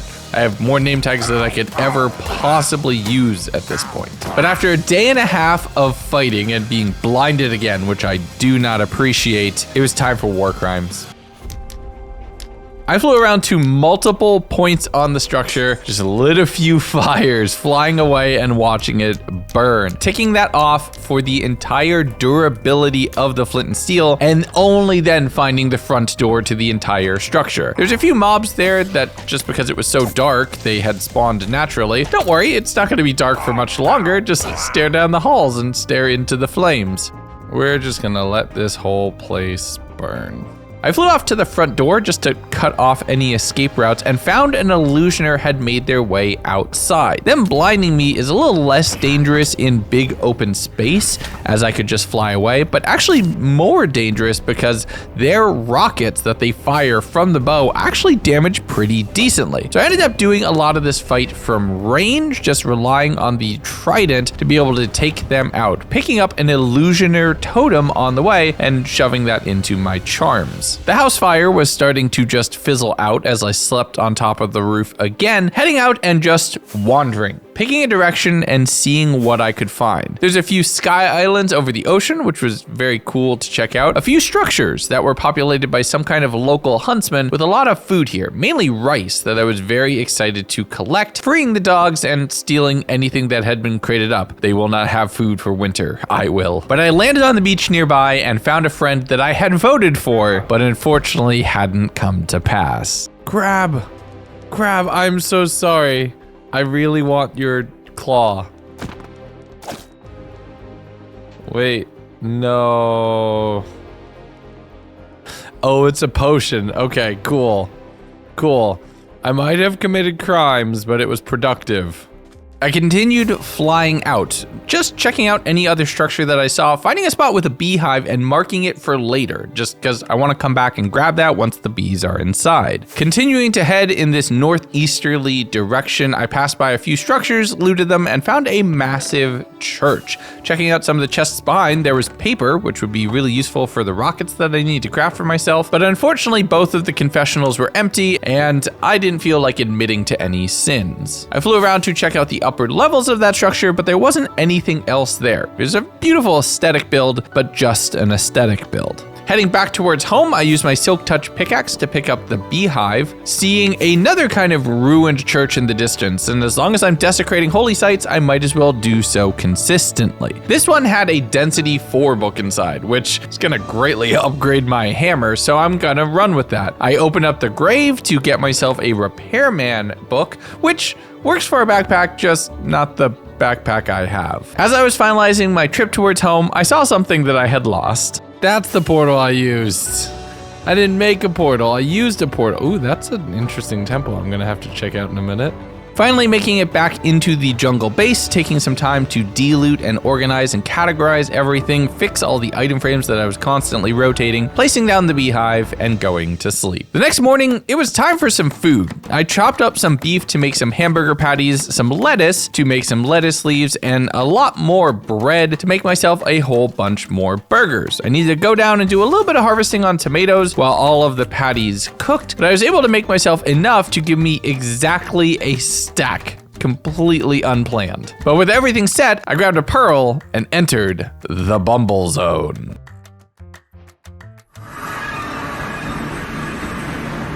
I'm a bee. First priority was just getting out of the cave I had ended up stuck in. I could see that there were some areas off in the distance that I could dig my way down into, getting to open air relatively quickly and landing amongst a ton of pollen. Oh, this is probably making compression on the YouTube video awful. Not only that, I'm pretty sure that this was also triggering my allergies. It just felt kind of overwhelming, I'm not gonna lie. I found a few honey cocoons that had treasure inside, including a stinger. That will be key later. Checking out a few other structures, finding a giant sugar ice crystal that had phantoms stuck inside. I'm not sure what they're doing in this dimension, but I'm glad they finally got their just punishment. Underneath that ice were these glowing honey crystals, which are a really cool light emitting block, so I was excited to check them out. I flew off into the distance, and shaders are struggling with this area, but a lot of the structure and terrain generation of the bumble zone is these giant vertical caverns, just full on Star Wars trench run with sugar coating all of it. It's really, really cool to see. And floating inside are these platforms that when you touch them, you get mining fatigue. But I wanted the shiny treasure in the middle, so I had to fly away until it went away and then landed directly on the honey crystal, mining it before the mining fatigue would take effect, getting myself an advancement, and then also putting 2 and 2 together that it was the block itself. I flew perpendicular to all of the long canyons of honeycomb just to see what I could find, coming across a field of floating saucers just filled with blocks I wanted to steal. A crystal cannon? Oh my. Knowing that I could make myself a Mega Man Blaster arm cannon for some of this stuff, I made sure to pick up some sugared cobblestone, flying around and seeing what of these blocks I could actually collect. They give mining fatigue when you stand on them, but you can still break them normally, so it's a bit of a catch-22. But I flew over to grab more of those glowing sugar crystals, getting a little bit of sugar water as well, finding a dungeon that's filled with a ton of spiders, and no thank you, ending up in another field of just floating saucers and glowing crystals, and this one made my PC scream. This is actually lagging my game. This dimension is actually lagging my game. I've never had a Minecraft mod lag my PC like this. This is way too many powerful particle effect. Like, look at this. Let's turn off shaders. Does that make it better? Oh, that instantly makes it better. This dimension is too powerful for shaders. So where are we? What are you? Super candle. Silk moth. I collected a few different things from these floating garden platforms, mainly focusing on the Bumble Zone specific blocks, as I'd be able to use those for decoration at some point, or making myself a cannon, one or the other. Heading down to the surface, I saw some behemoths, which are a giant rideable bee. I didn't know that at the time, and that felt kind of scary, like that thing was trying to eat me. But not knowing what else I needed to do right here and not having a clear direction of next steps, I didn't want to wander aimlessly, so I dug down through the ground and violated every survival instinct I had. Oh, everything in my brain tells me that this is a bad idea, but here we go. All right, I don't know what to do with that. Keep the burgers. Well, no, shaders. I can be fancy again.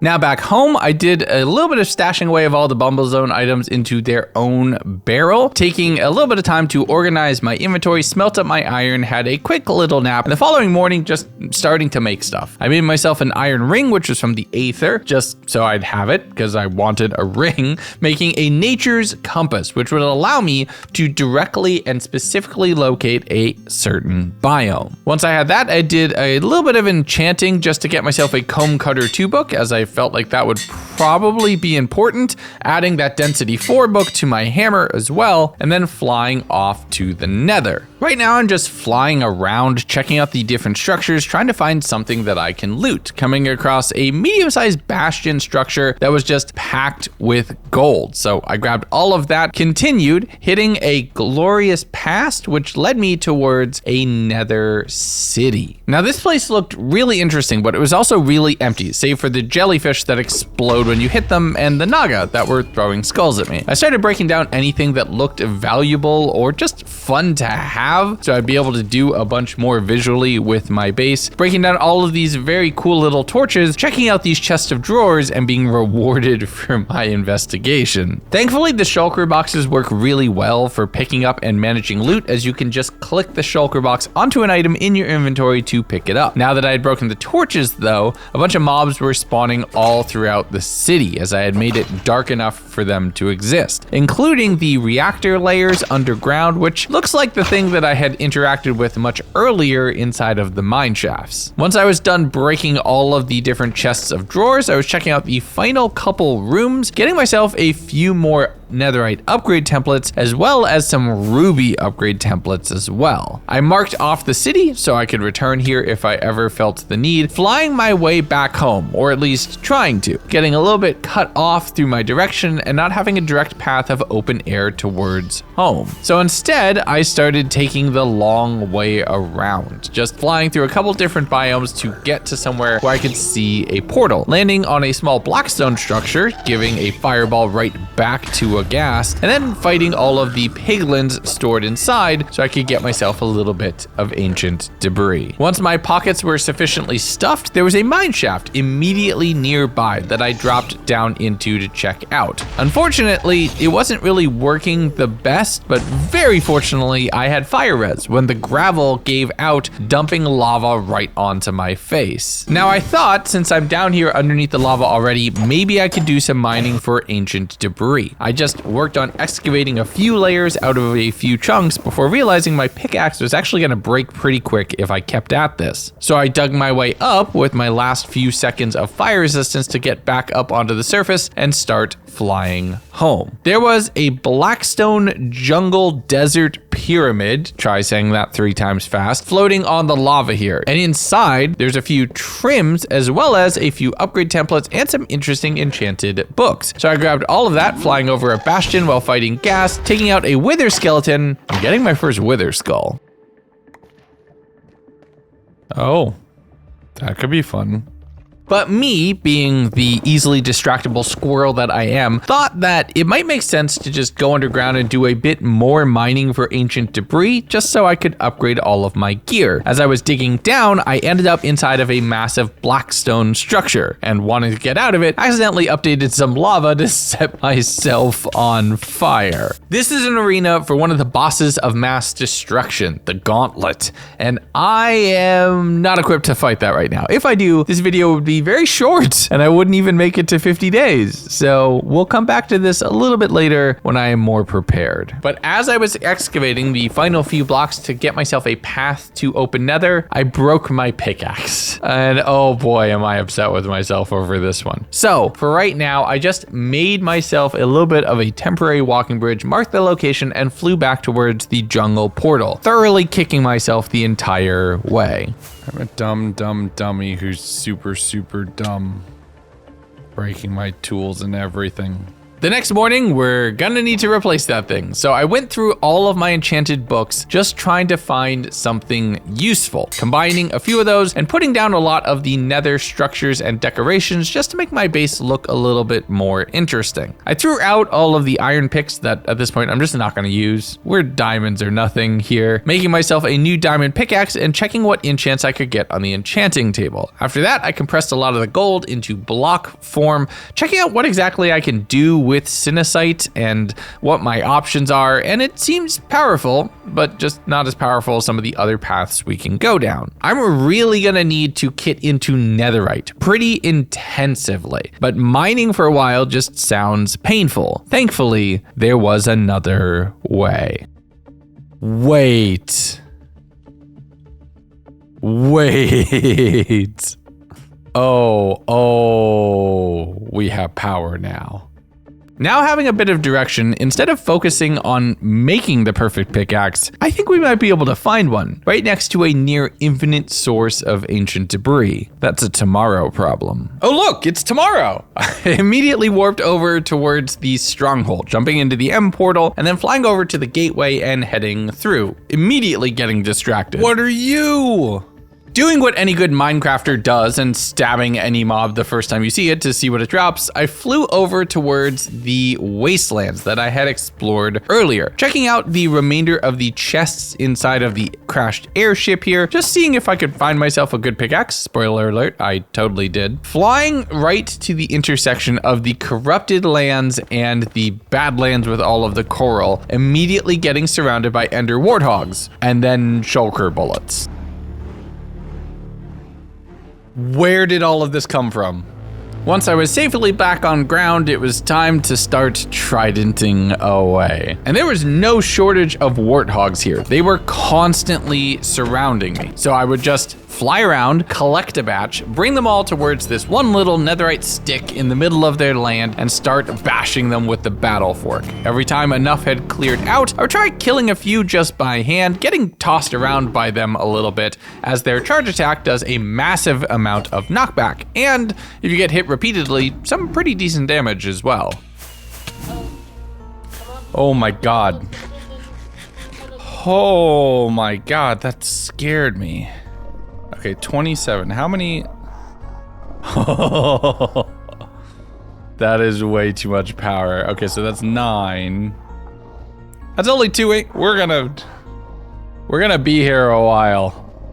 And it turns out they're kind of like Pokemon, as there's shiny options also. I experimented with different ways to trap, kill, and farm the warthogs. Either that being the put myself on a stick method, making a little cage that they couldn't charge me. The only thing I didn't try to do was attack them from underneath, as I wasn't sure what their charge attack actually used as far as their hitbox. But every time I finished with a batch, I would jump down using the XP to repair the trident, as well as collecting everything I had.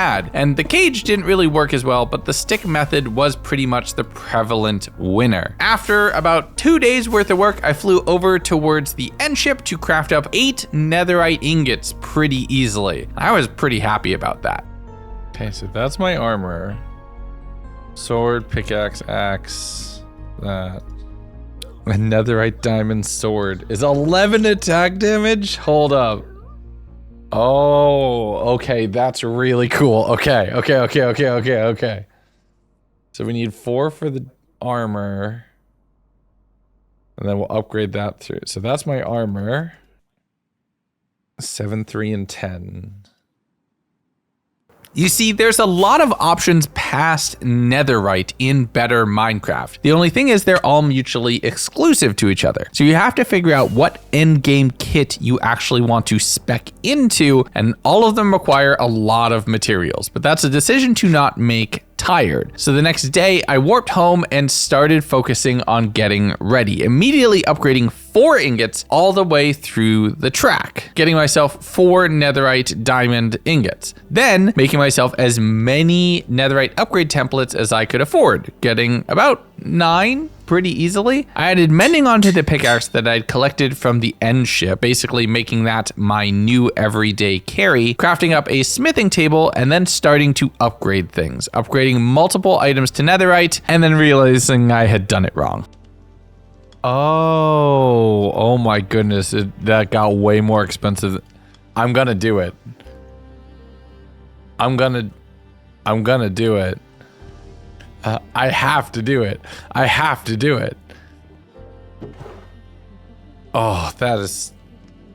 Okay. I have to do it. Can I make this the other way? So netherite iron... And then netherite gold. Oh my god, this is so expensive. I was wondering why it was so cheap. This makes sense. I was wondering why it was so cheap. It's because it's not actually this cheap. Yeah, you see, I had thought you just upgraded to netherite diamond directly, not that you had to go through all 4 tiers in order to do it. So I had to make myself one of each of the ingots, upgrading it to a level 1 and then level 1 and 2, and then 1, 2, and 3 to get my pickaxe upgraded. Additional diamonds from mining diamond. All right, we're going mining diamonds. We're gonna have to go back for more netherite later.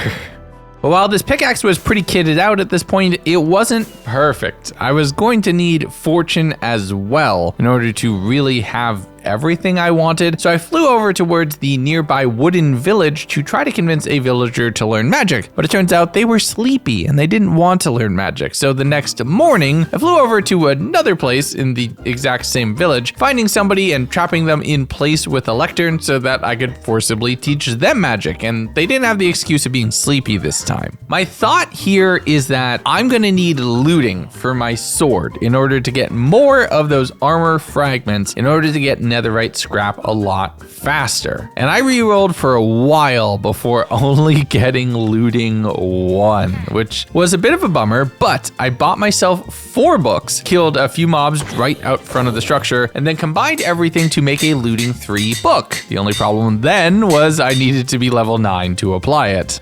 9 levels. Okay, I can do that though. Where can I find levels?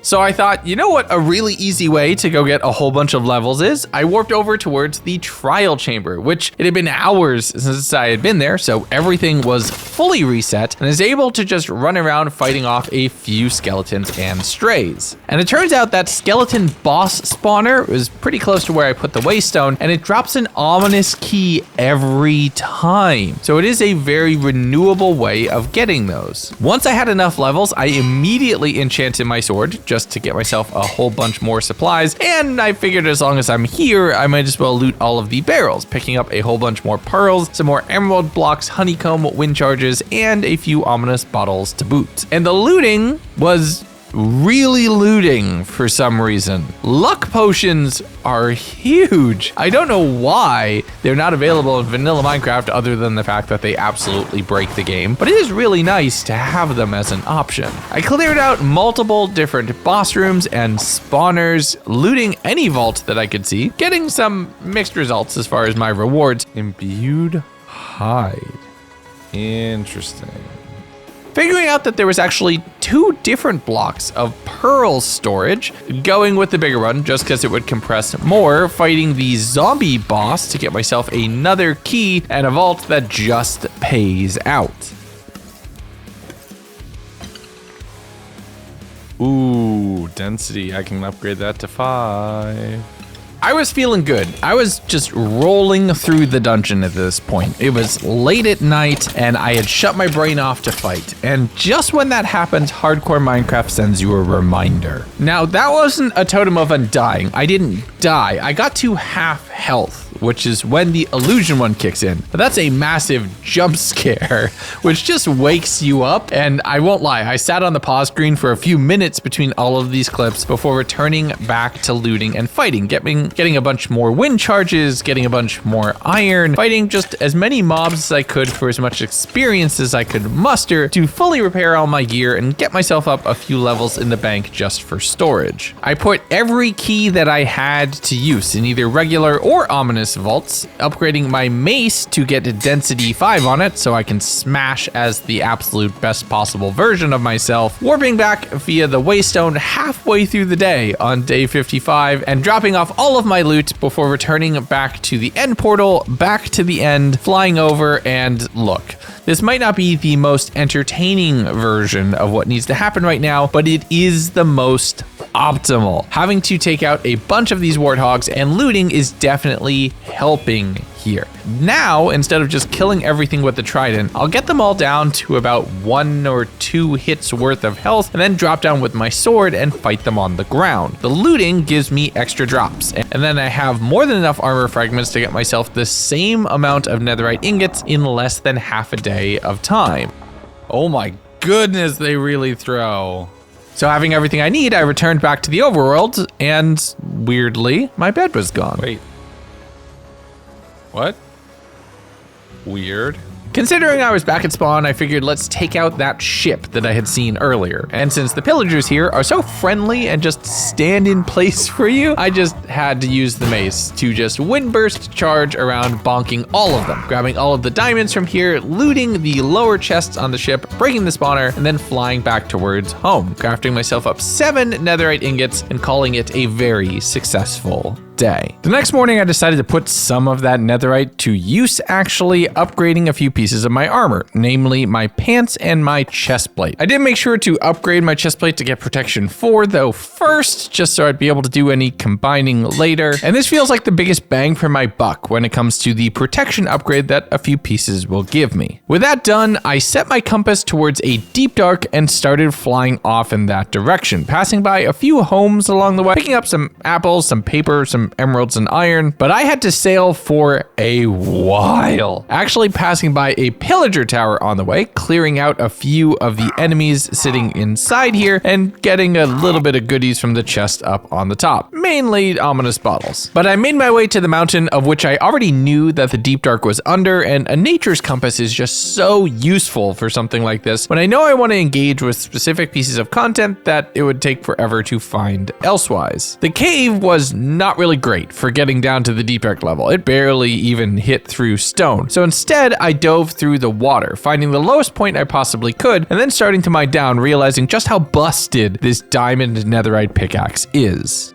Oh, that's so fast. With this, I was able to mine basically straight down, picking up a few diamonds along the way, landing in a couple different caves, and finally dropping into the skulk itself. There's a bunch of small, isolated tunnels with a few shriekers that I had to be careful not to set off, grabbing a little bit of diamond here and there, but I'm running around looking, just seeing what I could find. I found a spawner with a bunch of zombies hiding inside, some loot in the chests, including some diamond gloves, but no ancient city. I was actually a little bit higher than I thought to actually get to an ancient city, so I tried mining down a few places and didn't really find anything. I disarmed any shriekers that I saw, except for the one that was right next to the lava and actually went off, realizing that this was just a small patch of deep dark and there wasn't going to be an ancient city here. So I just excavated a bunch of the skulk for experience, fighting off a few mobs, before just starting to mine out, trying to get towards a larger cave system, hoping to find a city somewhere else. I did eventually find some larger caves, and while I found a whole bunch of diamonds, some different pots and other supplies, it really wasn't leading towards any big structures. Instead, it was just that, massive caves with a bunch of diamond ore and other things for me to find. I dug into a stone structure with a bit of a bedroom here.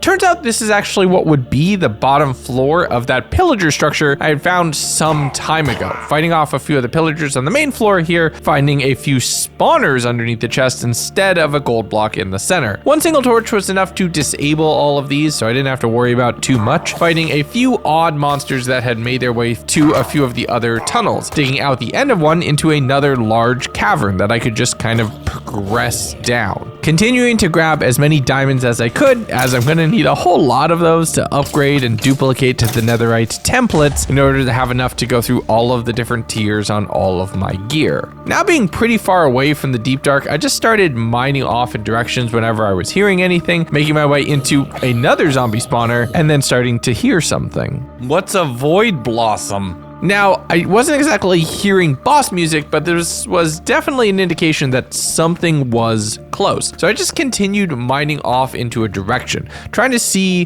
when the boss bar would disappear and trying to use that to triangulate a rough area to dig down, up, I'm not sure. I found my way into another spawner, this one being a slime spawner, much more better decorated version with some pretty awesome loot in the chest.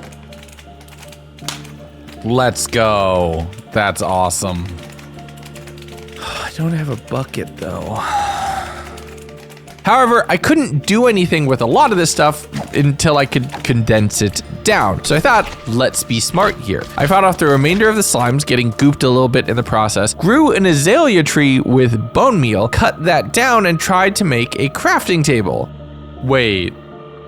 Oh, come on. Ugh. Well, you can't win them all. So without being able to actually compress everything, I'm just trying to find the boss, finding this one shaft of a cave that went straight down covered in lush decorations. And considering this thing was called a blossom, I figured maybe this was the right path. Oh boy. And the fact that it's right next to that's a bit of a problem. Oh, there's shriekers all through here. So if I try to fight this, I'm gonna summon a warden. Okay.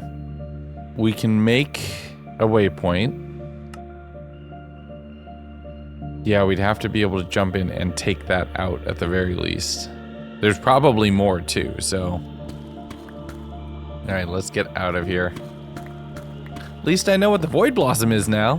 Spoiler alert, I never came back. I just kind of forgot about this thing. But at this point, with all of my questions answered, it was time to start heading up so I could just get out of here. I wanted to be somewhat close to the Void Blossom if I would ever return, so I dug a little shaft directly up through the mountain, coming across some pink sandstone and other decorative blocks before making myself a little spire and seeing just how much land I had covered. Oh man, I really covered some distance there. I'm almost halfway back. With all of that done, I started the long flight back home, and we get to cut all of it because this is YouTube editing, and even this far into the video, I want to make sure you don't get bored. I spent some time dropping off all of the loot that I had collected, reorganizing a little bit of it into a few places. My overall storage is really starting to lack here. All the enchanted books on this lower level, and I can't put them on some of my pickaxes, even though it says that they should be compatible. So I'm thinking some of the mods are starting to not play nicely together. So we're gonna have to go out and get some more things. I made myself a lectern and then headed over to the western village, trying to specifically roll for Fortune 3, and we're just gonna let this play out as you watch me go through all 5 stages of grief in practically real time. What?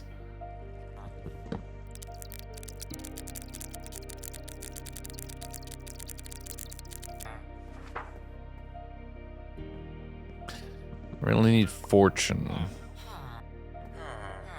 Please leave.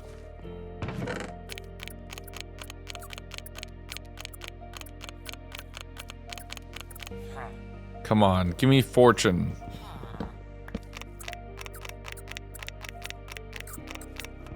Not silk touch. I specifically want fortune. Come on, it's taking all day. Oh, come on. Okay, you know what? That doesn't help. I will take literally any fortune. I will take literally any fortune level right now, please.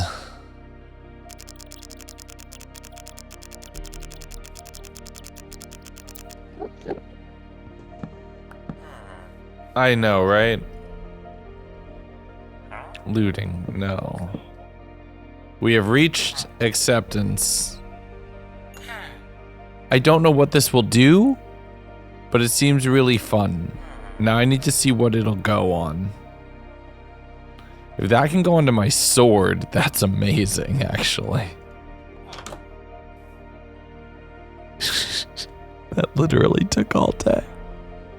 Returning back home the following morning, I looked over a few of the enchantment books to figure out what I could do with that neurotoxin one that I had just gotten. And we go past acceptance to just crushing defeat. Arrow, it probably goes on a bow. Let's check. Go on arrows? Never know. Can I go on a crossbow?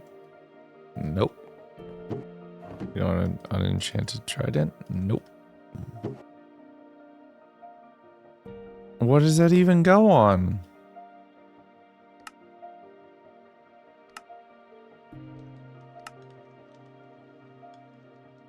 It goes on a bee stinger. So how do I get a bee stinger? Queen bee. Okay. That was a horrific waste of an entire day. Knowing that I'm gonna have to go into the bumble zone to be able to use something like that, I'm gonna leave that for right now. Instead, consistently re-rolling at the enchanting table just to get any level of fortune on the pickaxe. Fortune 2. Oh, do I want to settle for that at this point? No. Alright, we're not getting better than Fortune 2 here. That's very frustrating. So I need about 15 levels. I'm gonna try some stuff. Having had all routes to upgrading my pickaxe fail me, I crafted up a few XP books and then focused on just chopping a few things up and making myself food. I'd never be a serial killer because I'm just directing my attention at wholesome activities instead, baking myself bread and making myself cheeseburgers with the tomatoes that I found down on the ground. But I am also going to do just a little bit of murder, you know, as a treat. You see, not all levels in Minecraft are created equally. Getting 1 through 10 is about the same as going from 10 to 15. So my thought process here is if these books store just the number of levels that are stored inside, and you could drop 15 levels twice, that's way less than actually having to get to 30.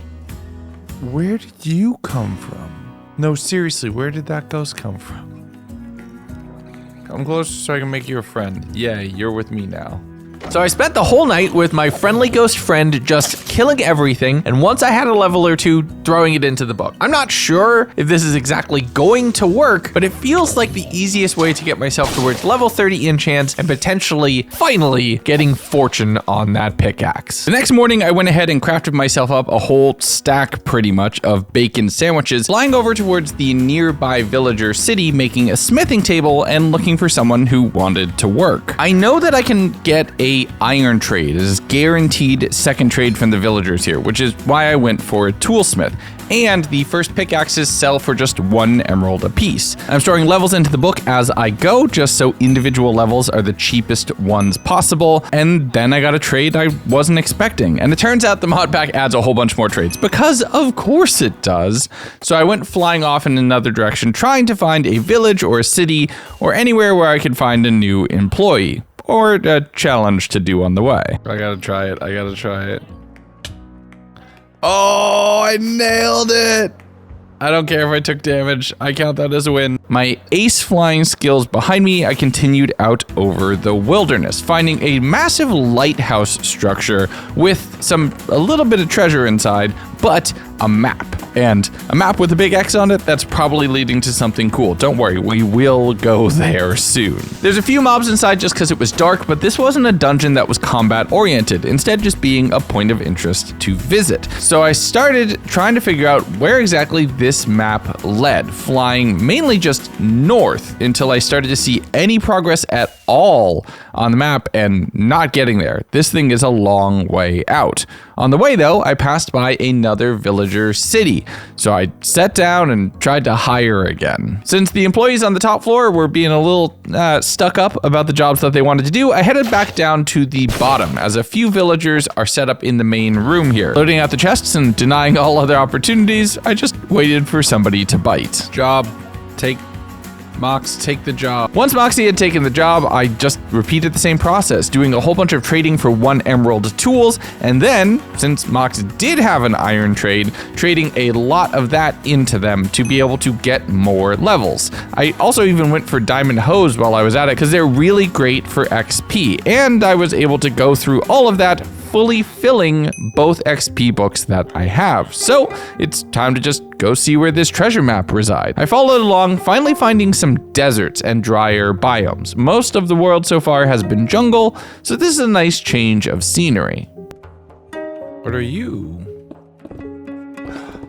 Oh.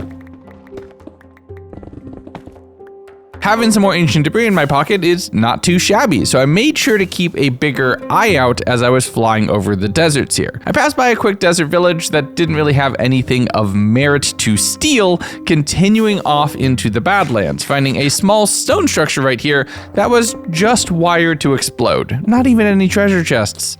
Don't people have standards? Badlands didn't last forever though, and eventually the jungle started to take back over. I slept on top of a giant abandoned temple here and then went in to go exploring, grabbing some emerald blocks and disarming all of the dispenser traps to load myself up with a few more arrows. I'm still using my trident as my main projectile weapon, but maybe I'll need to switch to a bow at some point, so I figure it's worth taking. This next room was deceptive. It actually wasn't trapped at all, but I was so paranoid over every single room, over every single anything, that I made sure to mine into the walls and break anything just in case. I broke the pressure plates for the crusher tunnel, finding my way down into a small little campsite with a Depth Strider 3 book, which would be good, and another puzzle where I had to donate a whole bunch of money to this small little fella right here, but luckily most of it could be found inside of the gravel patch. I really like these mods leveraging newer mechanics in Minecraft to just integrate them into the dungeons and make them feel more part of everything. I disarmed the trap underneath the chest here, not sure what that would have set off, recouping all of those emeralds and a hearty interest rate, flying back up and returning to the skies, flying over a volcano and then a giant wizard tower, one that I have explored before. So I know that there's a bunch of secret rooms up near the top filled with spawners, loot, and some goodies to collect. All of that is XP, all of that is benefits. And unfortunately, it seems like the world was angry at me for taking it. Oh, that sucks. With the thunderstorm raging, I headed down to the bottom floor, breaking all of the spawners and clearing out the skeletons here, grabbing the last little bit of loot before sleeping to control weather with the power of naps. I'm just that good. The following morning, we're turning west as we're now along the edge of this map, finding a small little tree house with a little bit of bone meal and other food supplies there before returning back to a desert proper, seeing a pillager tower as my first combat challenge of the day and just slaughtering everyone inside, stealing the goat horns up at the top. From there, it was off to a graveyard to rob, killing a few zombies and not, unfortunately, finding any chests inside, returning to some more consistent jungle structures and the more lush biomes that are pretty consistent throughout all of this world, finding a house that was filled with cobwebs and nothing else, continuing until I was once again in the Badlands. More ancient debris. Oh my goodness, a really good one.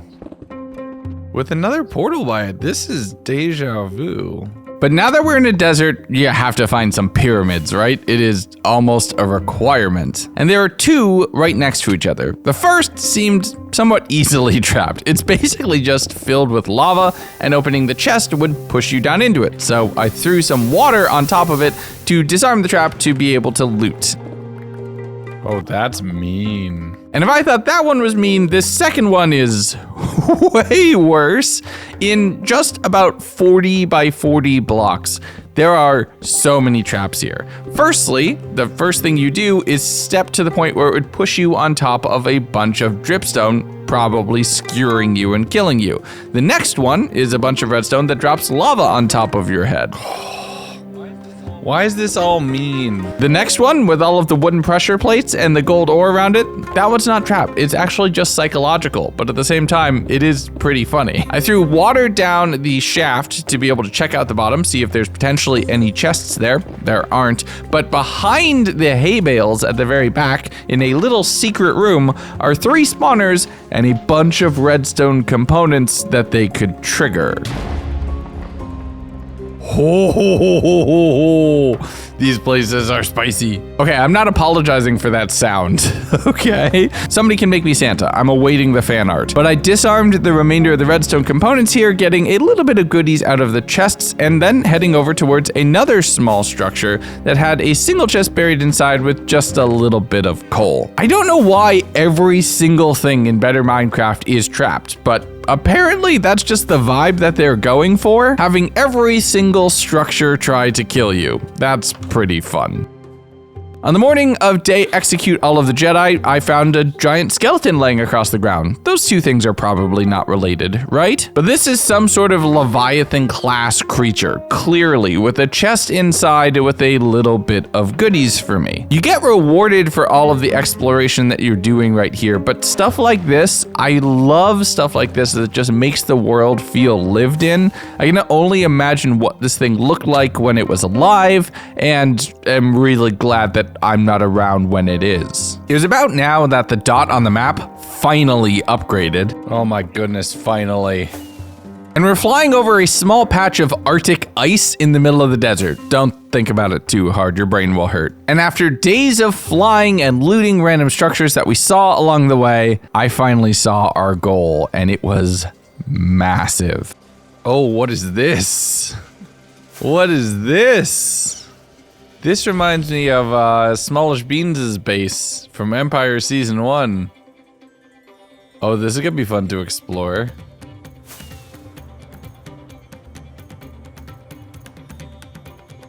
What is this? I'll tell you what this is. This is the kind of dungeon that the chest loot gives you an indication of how hard it's going to be. And this is what I found. Oh. Okay. Okay. Just casually getting a netherite helmet and a chest underneath some stairs. No biggie. You know what? I'm gonna go in through the front door.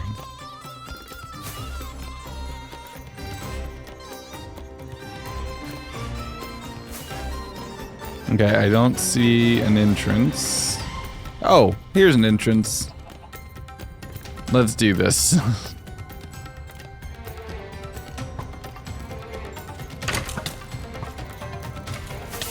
Ow! Okay.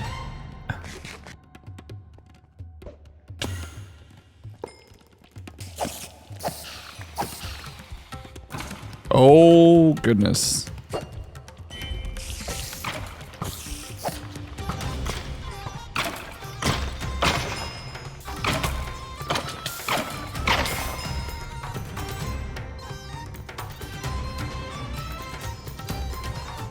Oh, God.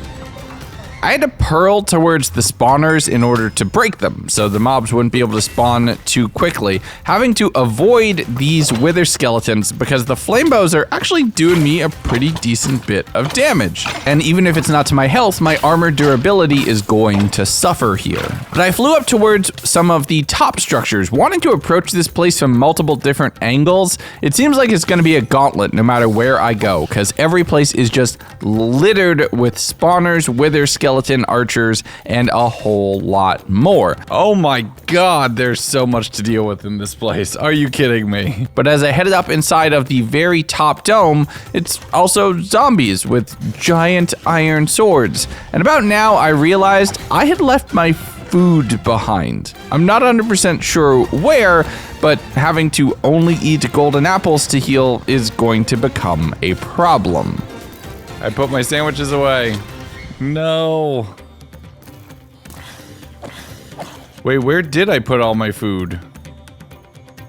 At first I thought they're in my backpack or they're in my ender chest, but after clearing out multiple enemies, they were nowhere to be seen. So I started doubling back, hitting up all of the chests that I had currently looted, seeing if somewhere along drag clicking through all of these, I had accidentally put my sandwiches up inside. Where did I put my food?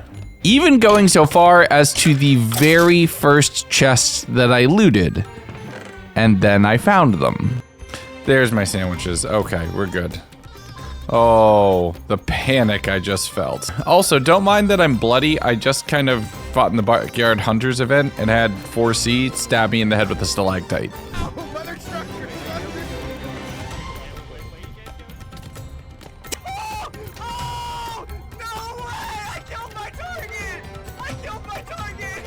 With my food recovered, I started focusing on looting the outside of the structure, getting some interesting things along the way. Chorus fruit, okay. Enveil, splash mixed potion.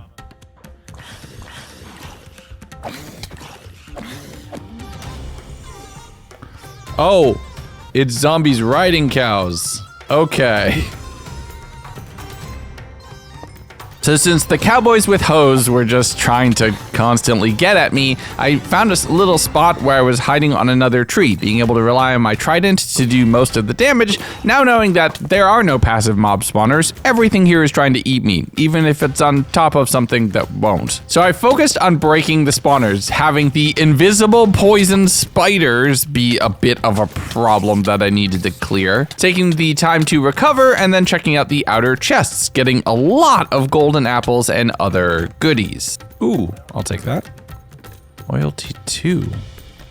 Ooh, I can upgrade my stuff a little bit here. It's hard to overstate just how much stuff is here. Every single chest has every single slot filled, and most of it is good things that you actually want to keep.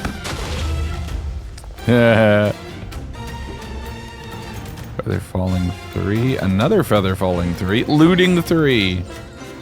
Oh, I already have looting 3. I got excited. I need fortune, not looting. That's what it is.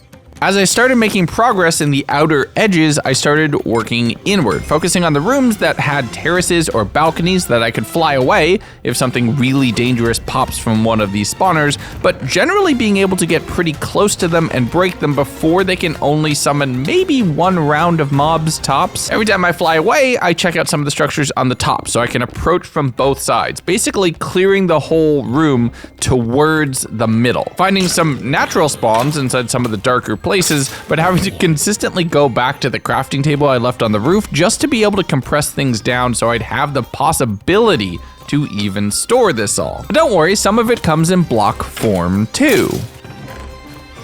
Oh, that's awesome.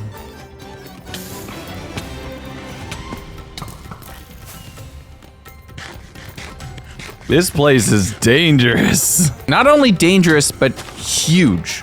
I think I've broken maybe 50 spawners at this point, and I'm still not into some of the internal rooms, just barely getting into some of the enclosed ones and the connecting hallways, seeing what else I could find in here. I was actually in the front door in the main chamber, still breaking spawners, 2 days into this at this point, finding a room with a few beds and taking a quick rest. Heading out of that, there was another garden tier with more cow zombies that I needed to kill. Getting that all dropped into my backpack, I ended up into what I can only describe as like a burger shop or a cafeteria for this place. And it's just ridiculous. Oh my goodness. What even is this chest? So netherite boots, 9 scrap, a stack of, I have over a stack of diamonds. This is extra ridiculous, and I love it. Okay, more. Why not? 2 more pairs of netherite boots. Another 35 diamonds. Okay, I need a crafting table. What do I even do here? And if you thought the chests that just have a bunch of netherite scrap inside was the worst this is gonna get, the best this is gonna get, don't worry, both are true. And a new class of enemy had spawned. Oh God, you're kidding me right now. Invisible pillagers? Come on. These dungeons definitely push the boundaries of what you can spawn and the different types of enemies you can basically play chess with, even in vanilla. Without having to rely on any modded entities on top of everything, it's a lot of different and unique combat challenges to approach, and I really appreciate the fact that they went through the effort of making each of these spawners feel unique. I worked on clearing out the next batch of wither skeletons as I got up to a whole bunch more diamonds and other loot. Cheeky. I have so much diamonds now. But there's a place where I draw the line.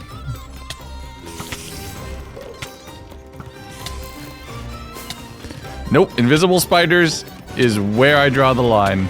So I just went up towards the top of the very central structure, the main dome. And this thing is just packed with obsidian. I started mining through for a while, thinking there's gotta be something good in here, but after it being about 15 blocks thick, thought maybe this isn't the way I should be approaching it, landing somewhere else, finding one final cowboy spawner and a few more bits of loot before finding the entrance to this structure, once again populated with diamond and netherite tier wither skeletons with flame bows. It's hard to say, like, this would have killed me if I wasn't already in nearly full protection armor. The walls are triple thick too, with a layer of obsidian in between, so you have to go around. There's no going through. Clearing out all of the mobs, I realized why this was so well protected. Oh my god, this is awesome! Obsidian breaker. It's the anti-obsidian joke. My inventory is ridiculous right now. Genuinely, absolutely ridiculous. Oh, there's zombies coming. As soon as it rolled over to day 60 nice, I had to take care of all of the zombies who were trying to eat me there on the bed, and then just compressed things down. I had so much of basically everything. There are multiple stacks of blocks of multiple valuable resources in my inventory right now. My inventory is genuinely I'm at level 34. I didn't even notice. Okay, real quick. So 1 obsidian, 6 sandstone, an emeralds. I need flint.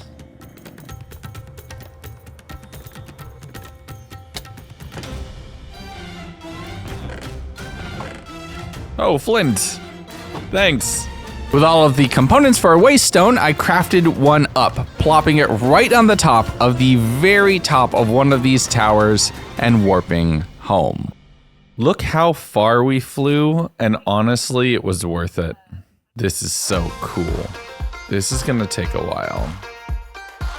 So let's do a good old-fashioned inventory management montage, as I had to deposit all of the loot, not only from that structure, but from all of the smaller ones I had looted along the way. And barrels alone is just not gonna cover it at this point, so I had to move things around in the shulker boxes themselves, taking some items and realizing I have to compress and combine some categories, deciding that some of the armor just doesn't make sense to store inside of a barrel, making some armor stands and setting those up on the opposite side of the base, putting netherite boots on them, because, you know, I just have a few spares. Actually, through picking up all of the different items, I got the cover me in debris. I didn't want to use the other 2 netherite pieces. My enchanted gear that I have is currently better, but I'll almost certainly be upgrading it. We have diamonds to spare. So I finally got everything mostly organized, making one of the shulker boxes just into potions, putting down things like raid banners and other loot around to use as decoration,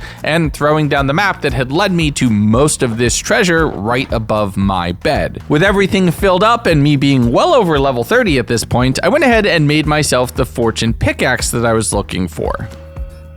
Enchanting the netherite helmet here and getting something good. I crafted up an anvil using just a pittance of the overall iron I had acquired, adding feather falling to my boots just so they would last a little bit longer, and upgrading my trident to loyalty 2, so it will return to my hand just a little bit faster. I emptied out both of the XP books, which each had 15 levels in it, but it turns out they were smarter and stored the actual XP values, so that only got me up to level 20. Failing that, crafting up 19 netherite upgrade templates. 19!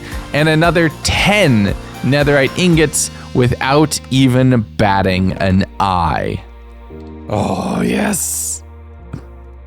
I went to sleep to end the day, and I have in my notes here, just let me geek out in live VO. So enjoy. Okay, I just want to acknowledge how ridiculous that day was. I found multiple pieces of netherite gear, and I'm talking multiple pieces of netherite gear.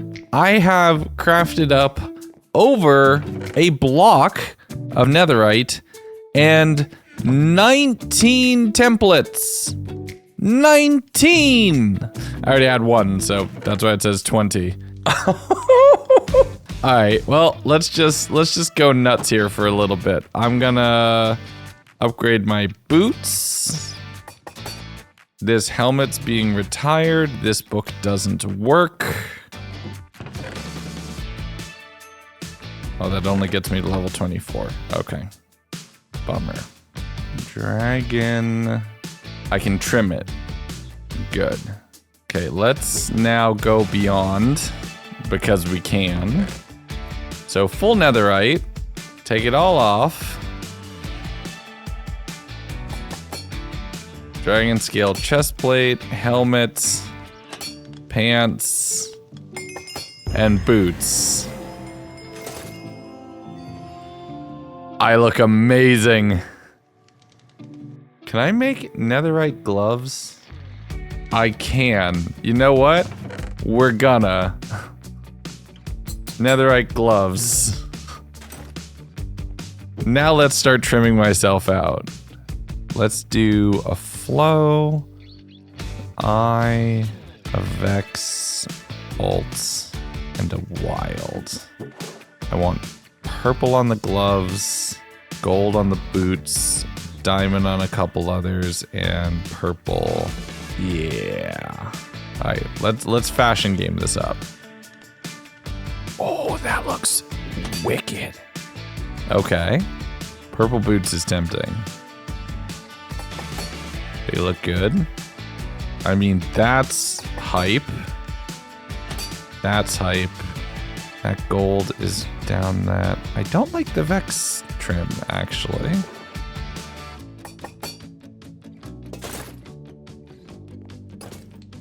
Oh, I can see it on my hand. I look epic. And we're not even done. Okay, so we have this. We make the 4 tiers below it as well. And that'll do our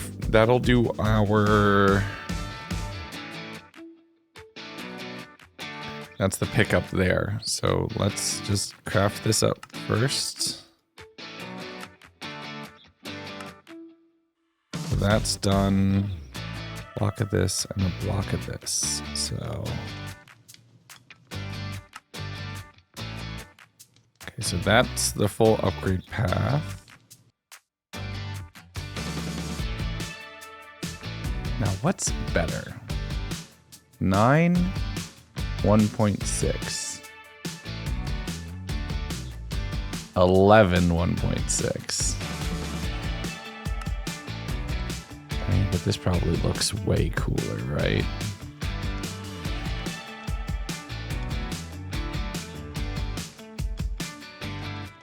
Yeah, let's just go ham here.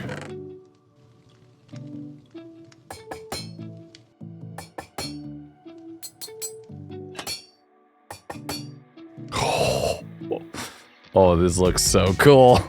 Prot 3, Prot 4, Prot 4, Prot 3. And we have some of the best things in the game. Can you upgrade the mace too? No, you can't. The mace is perfect. The mace is perfect exactly as it is. I look amazing. No, seriously, look at me. I look amazing. It says also like 2x on my armor bar. I wonder how hard to kill I am basically at this point. Well, we can go take on a couple bosses and find out. After that day of excitement, day 71 started with crushing defeat as I found out my gunpowder blocks crafted down into sugar, meaning that basically everything I had saved up for the last 20 days or so was now worthless to me. I took out my aggression on the sugarcane surrounding my nether portal, crafting that into paper, and then heading into the nether itself, thinking, well, knowing that I can get gunpowder a couple different ways in this dimension. I first flew off just to pick up some glowstone, which is actually kind of annoying with all of the vines around here. I had to break a bit of it, just put down some scaffolding blocks just to get up there and break down what I needed, flying into a nether fortress that was way closer to my spawn than I thought anyone was, fighting off a few wither skeletons and getting a whole bunch of gunpowder from the barrels here. There we go. This was a bit of an easy let off after having the recipes just conflict. The mod pack is updated since I've done this though, so maybe that's fixed. I'm hoping it's fixed. I spent a little bit of time going through all of the barrels here as I had quite a bit of gunpowder I needed to recoup, grabbing another wither skull, which is starting to make me feel like the game is trying to tell me something. I headed over towards the fortress area, having to bridge and cover up a little bit of lava, finding where the fortress interacted with some blackstone towers after being attacked by some piglin brutes. But I know that there's a lot, but I'm thinking that they're probably guarding something good, right? They have to be. Hovering down one of the legs of all of the towers, breaking whatever spawners I could find and checking out the chests. There's a lot of crying obsidian, some more upgrade templates, because I need more upgrade templates, but a whole bunch of gold, a lot of it, and that I'll take. On the way back home, I saw a respawn anchor just sitting here. I checked the obsidian underneath because I was almost sure that this thing was trapped because this mod pack has me completely on edge, but it was safe. Returning home and placing my one wither skull right next to the other, I took a quick nap going into day 72, where I put a bit of rope down to access the top layer of my jungle structure. Up here, we're gonna be using this to make an Aether portal. So I cleared out all of the leaves, replacing and redecorating a little bit of them, using some scaffolding to be able to get onto the roof proper, and then building the portal itself. Using a few of the endstone pillars that I had. They're not from this dimension, but they do fit the vibe, and it was time for me to check out a new world. The actual island I spawned on was immensely tiny, but it was surrounded on all sides by interesting structures. Accessing and flying around the Aether is actually real easy when you can, well, fly, and you don't need to worry about being on pigback, which means I can very quickly find interesting situations like this.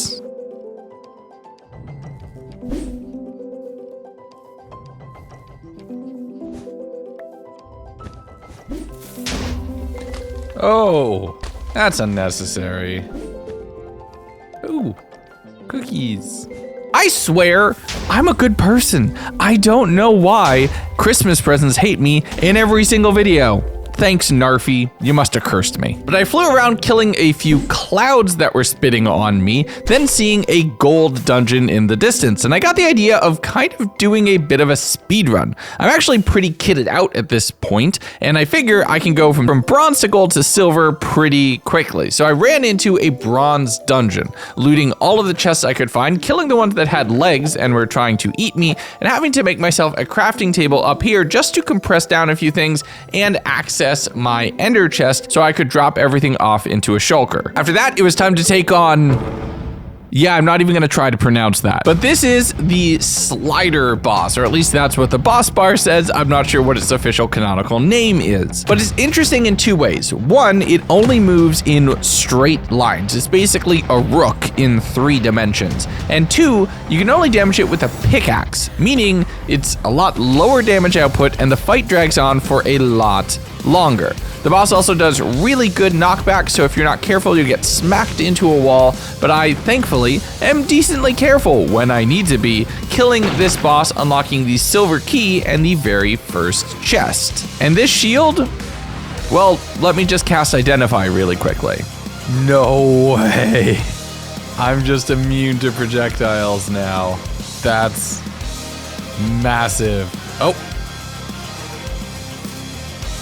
Oh, when I'm standing still, I get it now.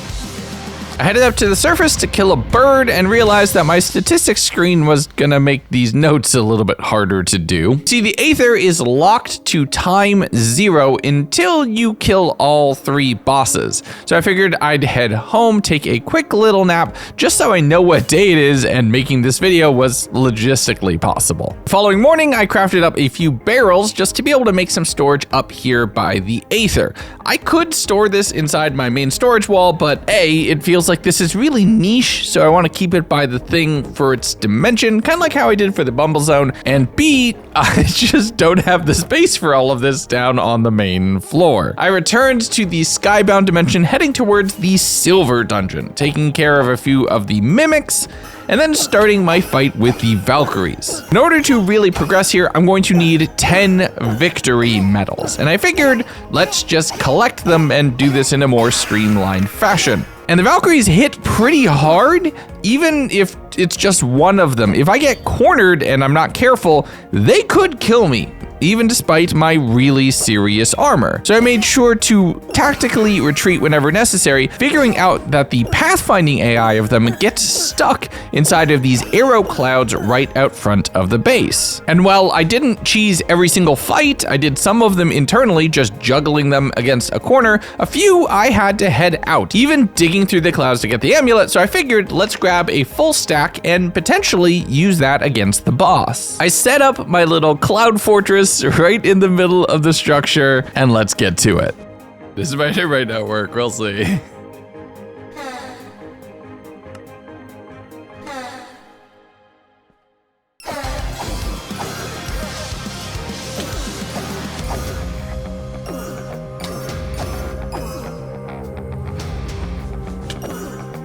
Oh, she can break blocks, never mind.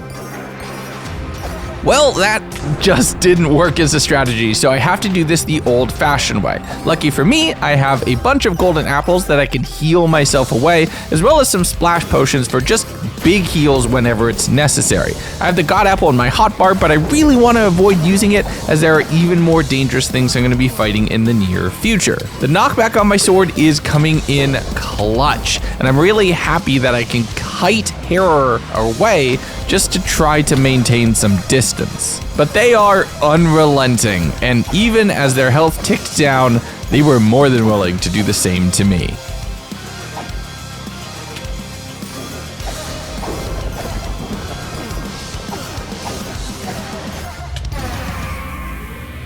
Yeah, let's go. Holy sword, the Valkyrie boots, invisibility cape.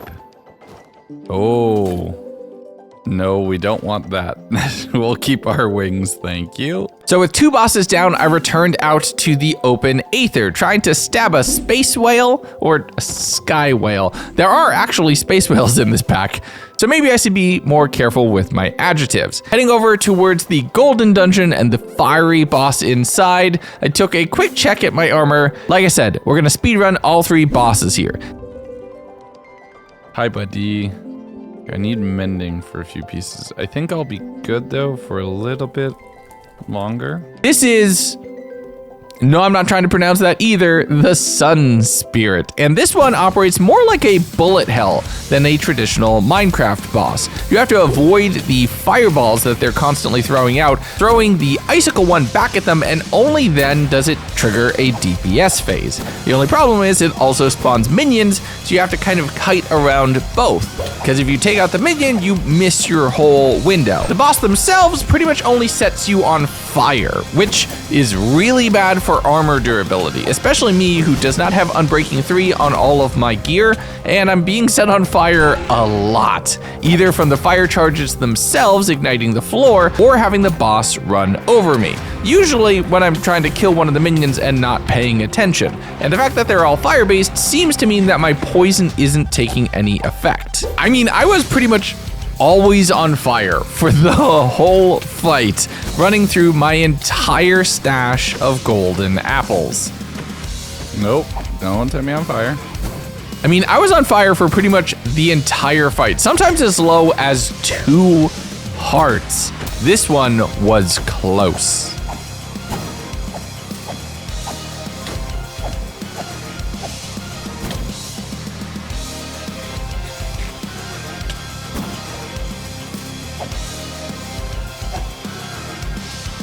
Oh, that was actually pretty close. And my armor is looking a little rough. Vampire blade, the life shard, an ice pendant, which is new. And then the sun altar. This is my favorite part of this mod pack, or at least this mod. Okay, hold on. Let's get somewhere safe. Where's my portal? Yeah, check this out. You can just control time. Whoa! Nighttime, daytime, nighttime, daytime, nighttime, daytime. 100 days would be a lot easier if you just had this all the time. Let's get our time control device back. Okay.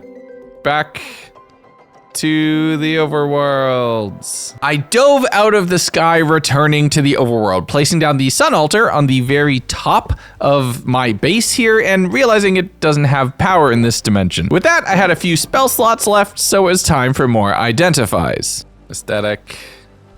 Freeze water and lava when walked on. Okay, so I don't want that because then I could kill myself. Goku splat. Health. Parachute. No. Flung into the air. Shoots projectiles. Nope. Using this will give you an extra permanent heart.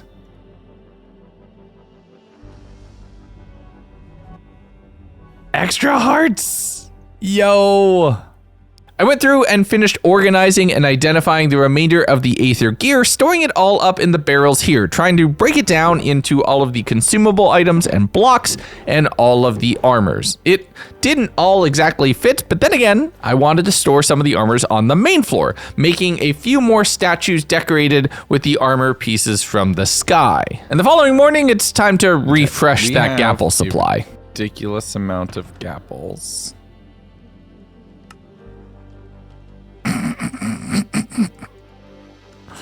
When this stack of golden apples runs out, so do I.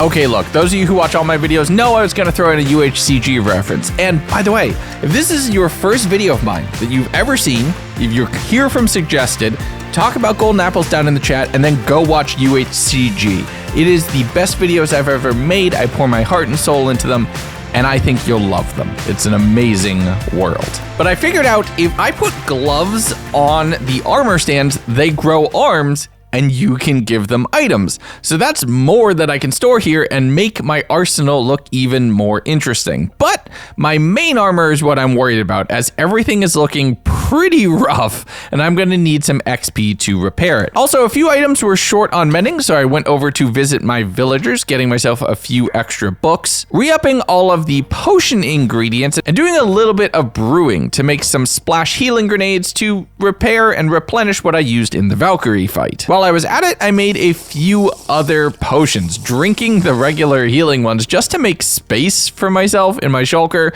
as I don't have a lot of glass on hand. But I took all of the fire res, I made a few regens, just anything I could see myself potentially needing. The other thing I needed was food. I'm down to only about 20 bacon sandwiches left, so I'm gonna need a replacement. And I figure, since we switched proteins once, let's do it again. I'm looking for something I can make with the mutton chops, finding some pasta options that are a little bit of a bigger meal and more of an investment, but they're gonna give me full saturation and then some. And it's one that I've never made before. It's just a new recipe for me. I made myself a whole bunch of rice, setting that in the cooking pot to cook up, frying up some of the mutton shortly after, and while that cooked, heading down into the garden space to harvest and bone meal a ton of tomato and beetroot. I then needed to make all of the bowls, basically all of the bowls. 2 stacks, pretty much, to be exact. While all that food was cooking, I slept going into the next morning, waiting for all of the rice to finish cooking and then crafting up the meal. Now this only stacks to 16, so I have to be a little bit more careful with my inventory space, but I'm gonna need to eat it far less frequently, as the nourishment effect is just overpowered. For now, I store them in with my potions, as it makes sense. It's kind of my med kit box in general. And while the food finished cooking and I harvested a bit of the rice I had left behind, I crafted myself up a bunch of rockets since I had some gunpowder now, and was smart, crafting up my return waystone now where I actually have everything I need here at home, just trying to be proactive. As I was flying out, I remembered, oh right, shaders. Since we're not in the Aether and don't need to turn those off, I just picked a direction and started flying. I look like an actual dragon. This is awesome. I found another direction where the world actually turns a bit snowy, crossing over some frozen plains and finding a pillager ship stranded in the ice. Now my first thought here was, let's do some more mace shenanigans, but the Vindicators from below deck were a bit of a problem and I needed to clear out that spawner first. By then I was feeling more murdery than trying to go for style, but the boat clearly had a suggestion as far as how to handle everything. Once I collected all of the gunpowder and all of the TNT from all of the barrels, well,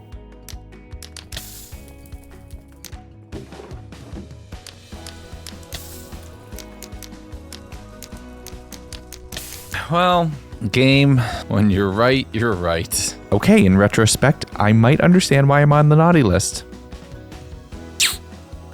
Gonna have to work on that in 2025. The following morning, I flew out from that ship, breaking some icicles that I found, which is pretty cool, passing by some floating islands, and finding a massive mountain. And whenever you have one of these, there's almost always deep dark underneath. So I dove into the very first cave I could find and was immediately surrounded by creepers.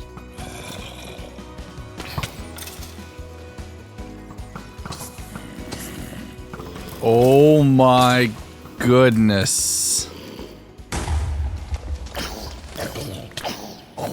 Turns out, diving into a giant dark cave when you've unloaded all the other chunks is not really smart, as the entire mob cap spawned immediately around you, and I was stuck in a constant fight for about 5 minutes straight. I did get some brief gaps when I found a zombie spawner, which I was able to break down, getting a few enchanted books from there, as well as a little bit of gold, having the mobs resume their assault the second I stepped away from that. And the fact that I didn't see any skulk down here meant that it was probably just a better idea to leave, honestly. I flew up and out of the area, and all that fighting was good for one thing. I was able to put mending on my helmet, using a few of the XP bottles that I had to do a quick little in-place patch, and then thinking, oh wait, deep dark, I can just find those, using my nature's compass and giving myself a direct beeline towards the next potential place for an ancient city. This one was a couple thousand blocks out. Knowing the destination is great, the journey still takes the better part of the day, finding my way into another massive spider-covered cave, with a lot of cobwebs along the edges, which made it really hard to walk in here. So I'm relying on my super fast pickaxe, just mining straight down underneath the water, allowing me to drop into what I was looking for. Perfect. Except there's just one problem. Except I didn't make a hoe. So I had to take this slowly, hopping down one step at a time, disarming this trap by breaking the shrieker, having it take longer since I didn't have a hoe, and just starting to slowly creep around the ancient city. There's a lot more here to discover, a lot more interesting places to encounter, and amazing rewards waiting if I could be patient. Oh. Okay, God apple number 1. This is still an ancient city after all. What I would kill for at this point is Swift Sneak. To be able to sneak quickly would be wonderful.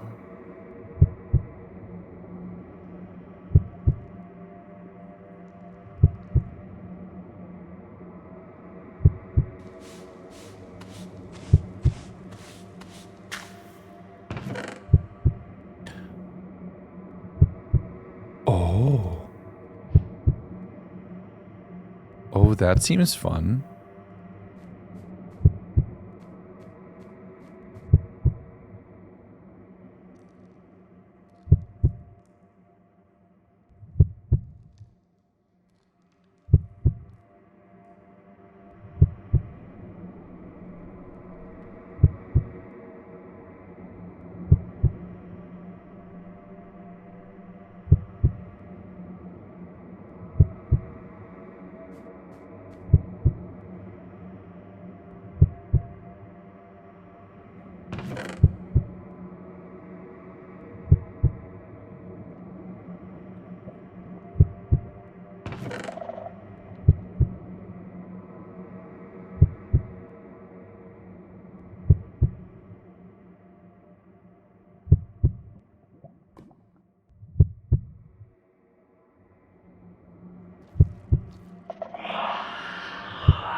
God apple number 3. The thing is, there's no looting that without setting off at least one. Actually, wait. There might be a way.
That's 3, I think.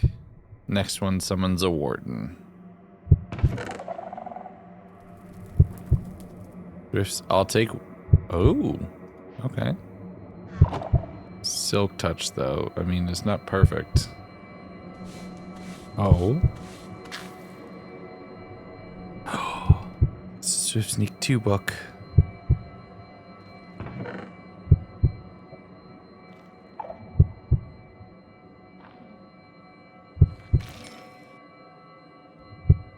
I have to.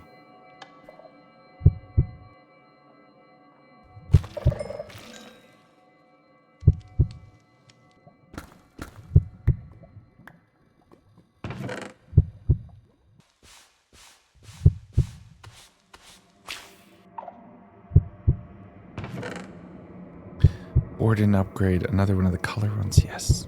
Very well. Swift Sneak 3, perfect.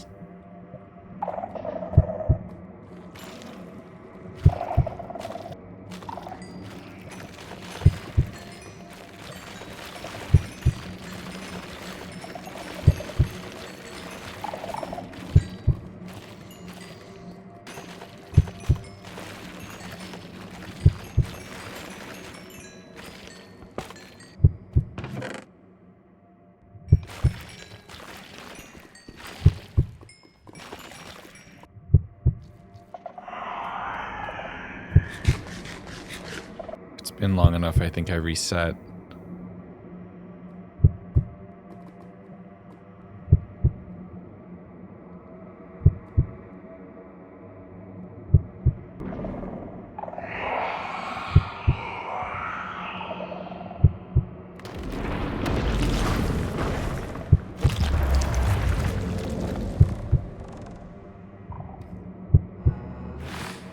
Never mind, I'm not reset.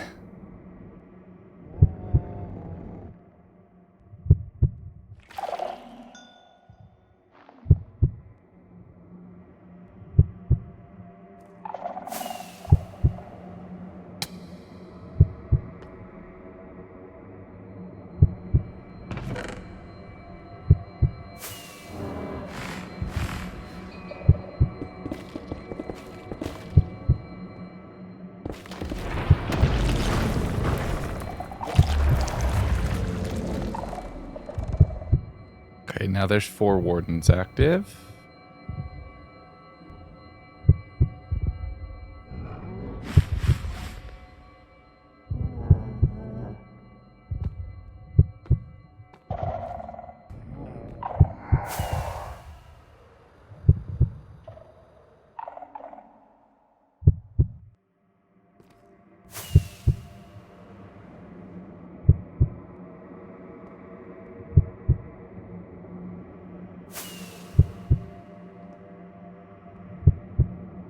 Hey, it's voice over me again. Was that spooky? I wanted to try something different with the editing. Let me know what you think. But I realized that I should probably put a waystone down here. So I carved my way into the wall and used the return waystone I had crafted earlier to make an easy way back. Slay the warden and take... I have to kill the warden? No, that feels really unsafe.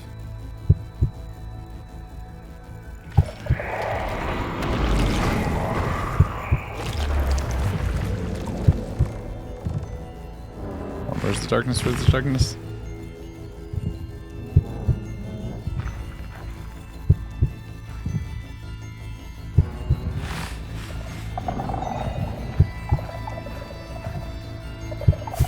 I am not brave enough to do this.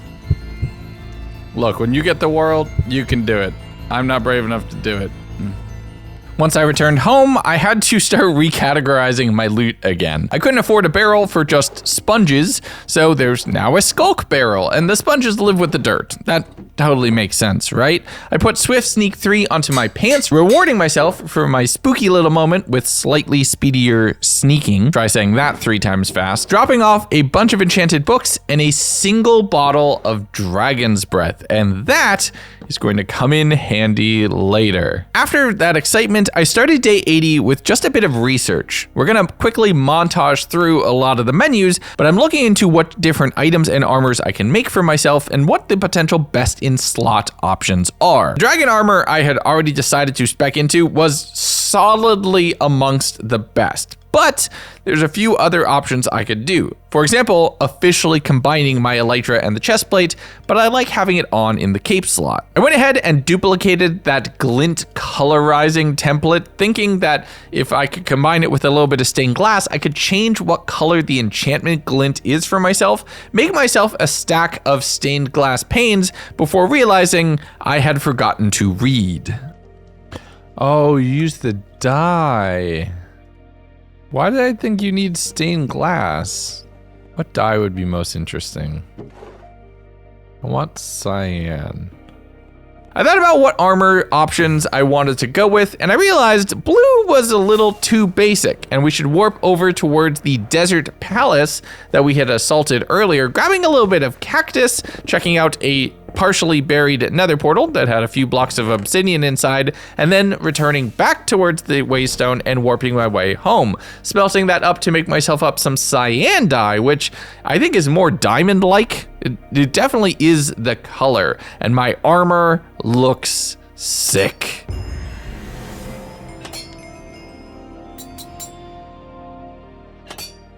Look at this dyeable armor glint. This is awesome.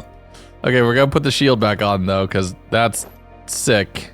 With all of that done and out of the way, I grabbed 3 more netherite ingots, setting those up as the iron, gold, and emerald tiers to go with the diamond one I already had to upgrade my axe all the way. I just want to be equipped. I want to explore everything this mod pack has to offer, and the following morning, we're heading off to the Nether. Not to use my axe, mainly to use my sword, as I want to find a good place to get into a fight. I first need to find a little patch of ground that would work well for a battleground, finding this small little soul sand cliff, and in fighting the Naga and skeletons that were here, getting a 3rd wither skeleton. Just put a pin in that for right now. I cleared out the ghasts that I saw here, and I started building myself up a black stone platform. With that all set, or at least I thought so, I wanted to get rid of all of the trash from my inventory. I'm just gonna let this play out.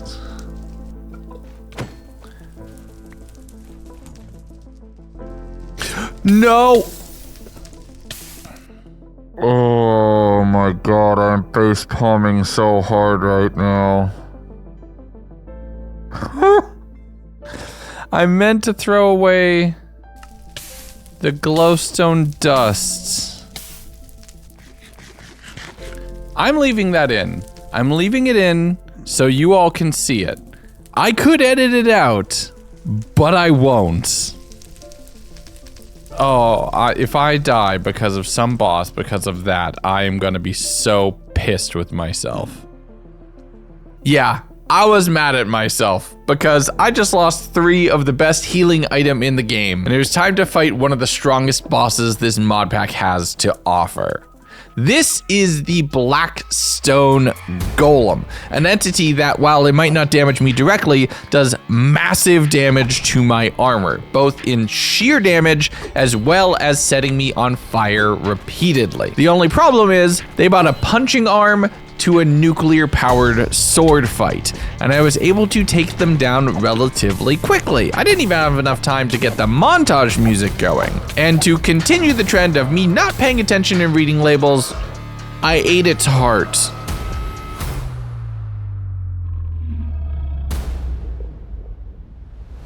Oh no, what did that do? What does that even do? Oh, okay, it increased my health a little bit. You know what I'm gonna do?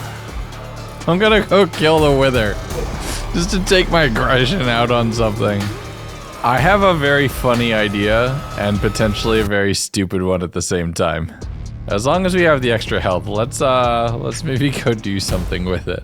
So in order to kind of make up my own failure to myself, we're flying out towards the ocean, because what I want to do, I really shouldn't do on land, or I could do on land once, and that's probably not very smart. There's time to put down the blocks, summon the god of death, and fly.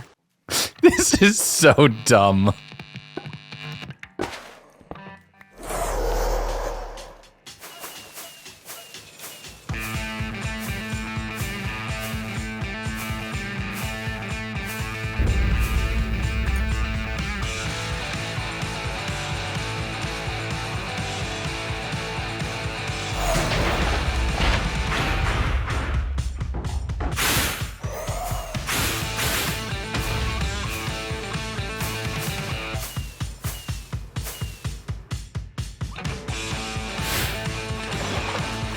Oh, come on, I gotta do this.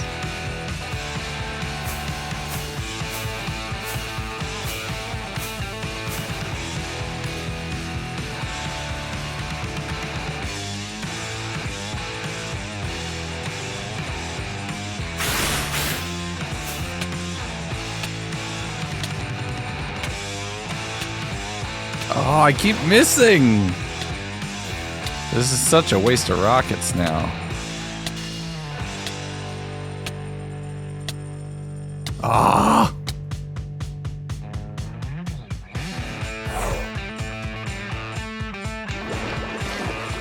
I gotta get this. I really want to get this. I really want to get this. This is so stupid, but I really want to get it. I hit that.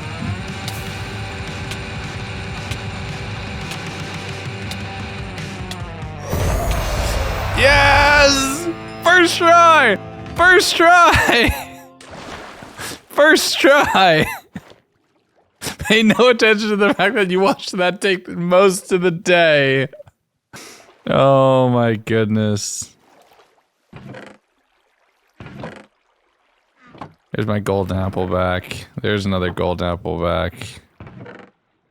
With me pulling my best Batman impression, I headed down into the structure underneath where I had just been doing this goofy, ridiculous fight, finding that it spiraled down quite a bit, and there were a couple illusioners down in the tunnel here. Taking them out got me a replacement illusioner totem, which will be useful, allowing me to fly back towards home, finding another pirate ship and deciding to do some mace shenanigans on there for a little while, but stopping just short of arsonating the whole boat, flying through a few caves on my way home to show off and celebrate, and returning to my home to rest. The next thing to figure out was, what am I gonna do with the Nether Star? And I actually have a few options. Whereas in vanilla, you can pretty much only make a beacon, you can make some really cool stuff that interacts with waystones, or the highest tier backpack. But for now, I'm gonna make a pot with a bunch of wither skulls on it and just put the Nether Star inside. fine. I will figure that out for later. That's not a now thing. What is a now thing is going back and undoing some of my previous vandalism. At this point, I am rich beyond my wildest dreams. I have everything I could ask for, and it feels right to put back the gold blocks I had stolen from the mining camp here, as well as do a little bit of an upgrade, taking all of the iron and coal ore that I had collected from here some 80 days ago at this point, and setting it up to be a flooded mine, but this time a diamond mine, with a lot more of the treasures set out in front, and signs and barrels all replaced and set up so you, whoever downloads this world to download from my Patreon, can get yourself kitted out with a lot more. I spent some time fixing all of the water so that the mine looked properly flooded, getting home and dropping off all of the supplies and building materials before doing a little bit of maintenance on all of my potions, and deciding to make myself a proper potion brewing area instead of just one brewing stand off in the corner. I mined up all of the sinacite that I had collected from the Nether earlier, setting that all to smelt so I can make some decorative blocks, making that and nether brick be the main building materials of this area. And while I was at it, getting some of the bumble zone blocks to decorate the space surrounding the beehive that I use to access that dimension. I'm basically making each little dimension have its own little corner of my home, including my home itself, making a chipped workbench and putting that up on the top floor. This allows me to make different variants of a ton of different blocks, which I can use to do a lot of really interesting decorations. Wait, hold up. So the following morning, I headed out, grabbing a whole bunch of jungle tree wood in one swift swing of my axe, returning back home and seeing what I can do, making a bunch of nether wart themed trapdoors, as well as some variants of the logs that have nails in them. This allowed me to make the space look a little bit more cobbled together, and I had actually connected my base up to the tree on which it's placed around. I have to be very careful here, as this axe could fell the whole tree. You can shift to disable that, but I didn't want to just chop the whole thing down with the auto tree cutter. The only time in this whole mod that I didn't want to just chop the whole tree down in one go. But between the woven trapdoors and everything else, the base is looking wonderful. As I finished that up, I realized a clock was still ticking. I have 20 minutes of this. I could go do something really stupid. Actually, yeah, I think we're gonna go do something potentially really stupid. So I flew down to my portal and returned to the Nether. And I'll give you a point if you can figure out what we're going to go do. Flying and retracing my steps to one of the waypoints I had abandoned a while ago, digging my way down into the structure proper, we're gonna fight the gauntlet. Definitely a boss fight kind of day. Now here is where my reliance on my tridents might be hurting me a little bit. The actual weak point of the boss is only that eye in its hand, and the window to do damage is extremely small. You have to consistently dodge the boss's punching attack, but as they continue to do that, they're breaking the blocks around you, making the arena more and more precarious to traverse. And then the laser beam attack starts, which just mines through all blocks, and I didn't want to see what that would do to me, so I did my best to avoid it. Once you got the boss down under a first quarter of their health, the punch attack supercharges, making a massive explosion wherever they land, and setting half the arena on fire, plus breaking enough of the walls that lava is starting to flow in. And I forgot to bring a fire res potion into this fight, so I can't risk dipping into that. The boss's blinding attack was really problematic, and I had to make sure to remember where I was in the arena so I wouldn't just jump into lava and immolate myself. But the real problem I have here is a trident's wind-up time means about half the time I miss the boss's DPS window. So I'm extending this fight and taking even more damage even when my Totem of Illusion pops, making a few different copies which distract the boss momentarily, allowing me to escape and heal back up. But I am chugging golden apples after practically every attack. Things just kept speeding up as the boss's health kept chipping down, but eventually I was the victor. Yes! Oh my god. I don't think I said next to anything in that entire fight.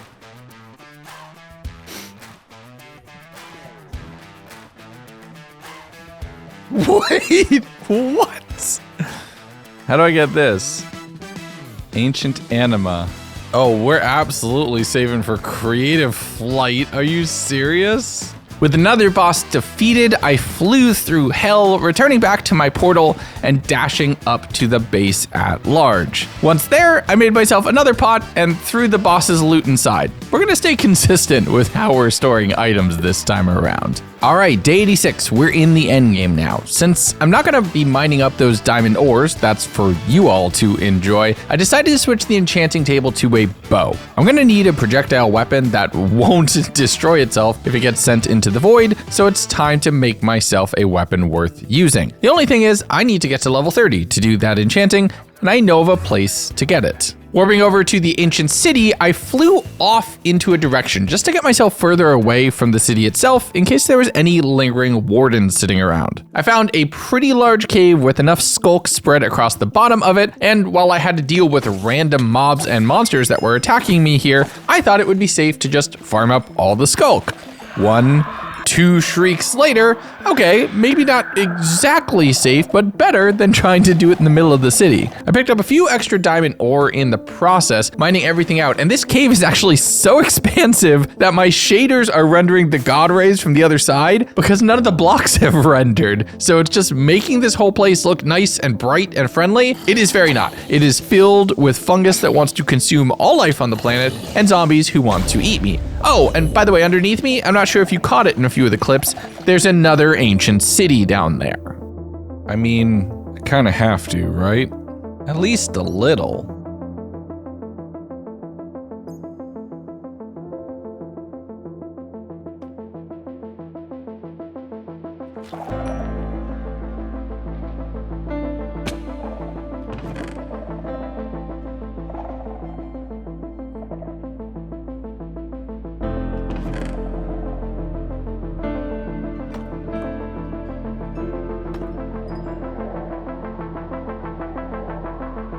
I think I have messed up. Yes, I have messed up.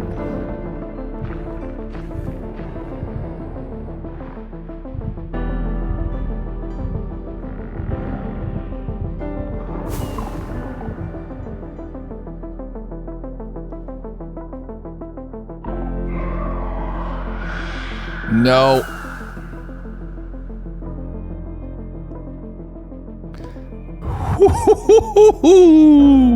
Spicy. Despite being chased out of the city proper, I'm not actually done down here. As it rolled over into day 87, I'm just fighting off any mobs that are kind of harassing me and focusing on mining up as much skulk as I can. This patch, once you broke the few shriekers and set them off in the process, I was able to basically clear without any risk of summoning future wardens. Considering I was out of strikes, I need to be extremely oh no, I summoned another. Considering that I should probably take the hint, and I was at level 45, so we're getting diminishing returns anyway, I warped my way back towards base. There, I started enchanting and combining bows, getting a couple power 4s and unbreaking 3, adding an upgrade of end veil onto my helmet, which will come in handy a little bit later. Oh my god, Legundo, he said the thing. Adding flame to the bow with a book, and then taking my final dragon scale and upgrading this to be a dragon bow. Now, there's no tooltip that tells me what that is or how much better it is, but it's dragon themed, so it has to be better, right? I took one of the shulker boxes that I had and started making a gun and ammo box where I could store everything away, realizing that I had almost all of the ingredients to make myself some more arrows of paralysis. All I need to do is gonna have to go to the bumble zone for a few quick supplies, but I gathered everything I already had into my inventory and made myself a few buckets before taking a nap. The following day, I threw a pearl into that beehive and had to retrace my steps, picking up a whole bunch of pollen to get a lot of those puff balls, and then diving down into the area proper to get even more. I marked a location on the map that looked somewhat interesting, flying over towards it, finding a giant candle right here. Inside was a single block of emerald, so that's fine, and enough pollen to actually literally drown in, so terrifying. Once I had all of the pollen I needed, I just needed to grab a little bit of honey, and it's time for my favorite destiny line. We've woken the hive. Turns out breaking any of those blocks in the bubble zone angers all of the bees around and buffs them significantly to the point where they're actually a threat, even for me this late in the game. So I instead dove underwater and mined my way directly out of the area, crafting up the honey buckets I needed, making the bee bread, and then crafting myself up the bee stew with all of the ingredients. Using this, I could brew it into potions of paralysis, extending that with redstone, and then taking the single bottle of dragon's breath that I had found from somewhere else and turning those into lingering potions. This allowed me to craft them with arrows to make 24 paralysis 3 arrows. And that feels pretty cool. And I'm just gonna present the next clip without context when I discovered something really interesting on day 89. Wait a second. Wait a second. Oh my god, that's so good. Honestly, Minecraft, I'm never one to be in the thing of like copy this. Copy this right now. Give us woodcutters. Copy woodcutters. Copy woodcutters. Do you hear me? Copy woodcutters. Give us woodcutters. Give me woodcutters. With me geeking out over some utility blocks done, I crafted up a shield and then warped over to and then jumped through the end portal, flying off in a direction from the end island just to reach a part of the outer end that was brand new and I hadn't looted before, so I didn't risk doubling back and covering my own tracks. There were a few towers with a couple shulkers sitting around and some not so nice loot sitting inside. I mean, it's more stuff for the pile, but I'm not trying to be a billionaire here, I'm trying to actually beat the game. I then made my way to a very moody, broody kind of forest with a whole bunch of ender pearls and other equipment for upgrading and creating some thalassium gear, which my current dragon gear outpaces, but it would be nice if you want to experiment. And then looking at my minimap, I saw something very interesting. What are you? Okay, phantoms. Oh, that's just a charged creeper? You don't just do that.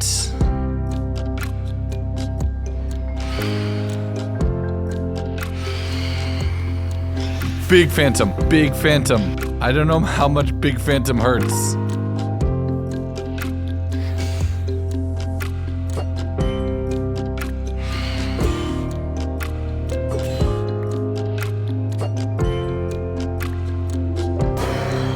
Big phantom, okay.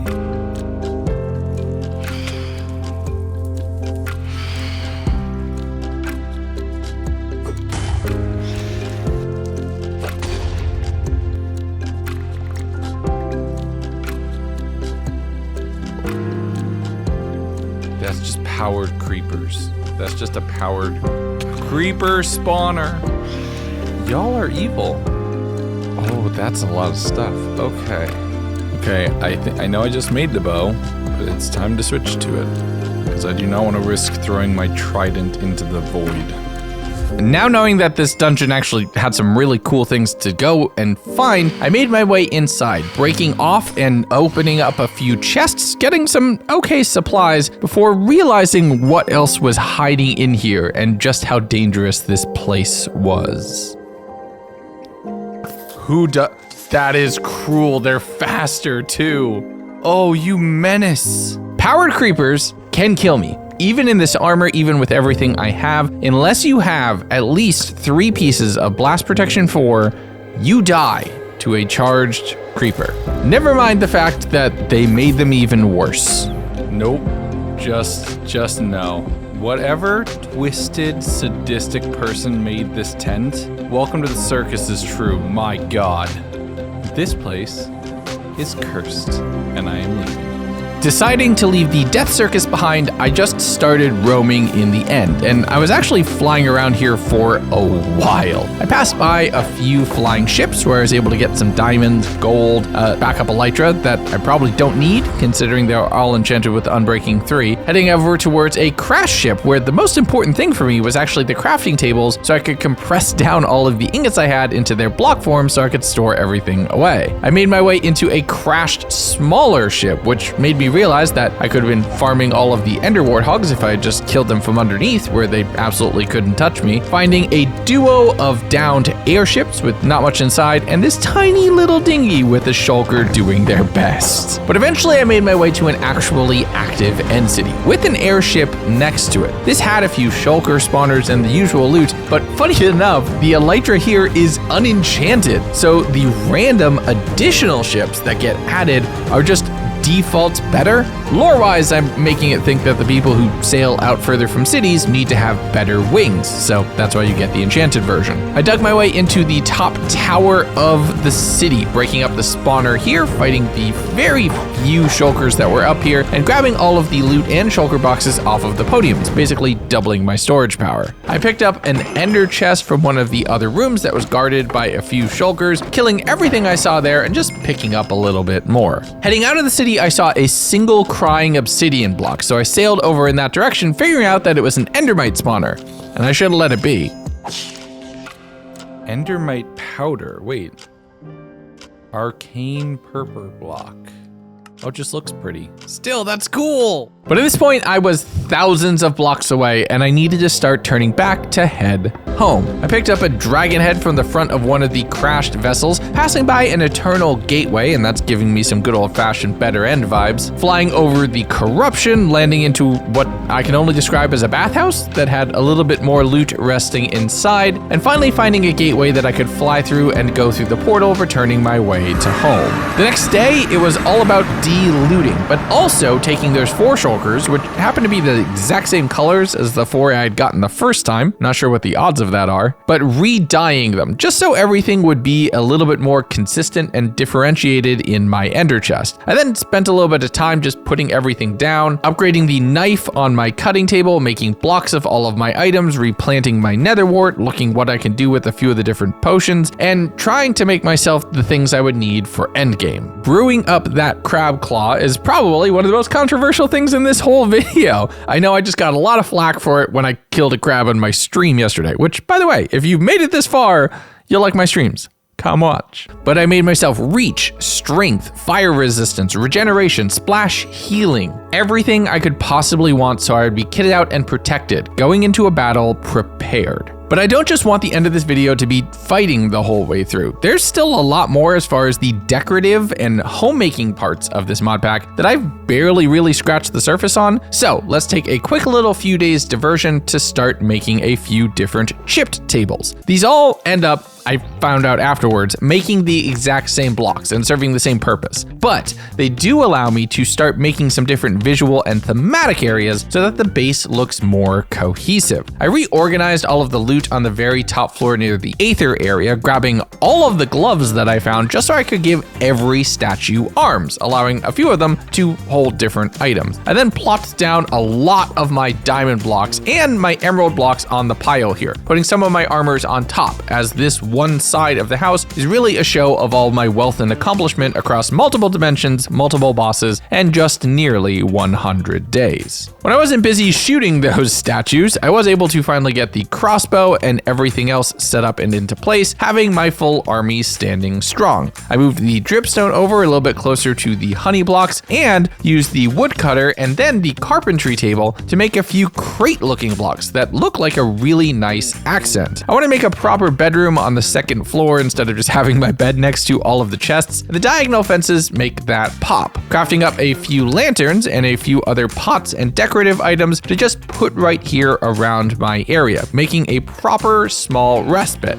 Realizing, accidentally, that you can put sticks down into this world. So it made for some very small little supports that are much thinner than fences and actually work really well. After a little bit of a rest in game, I'm burning the midnight oil here in real life, my brain finally figured out what that item display I made dozens of days ago does.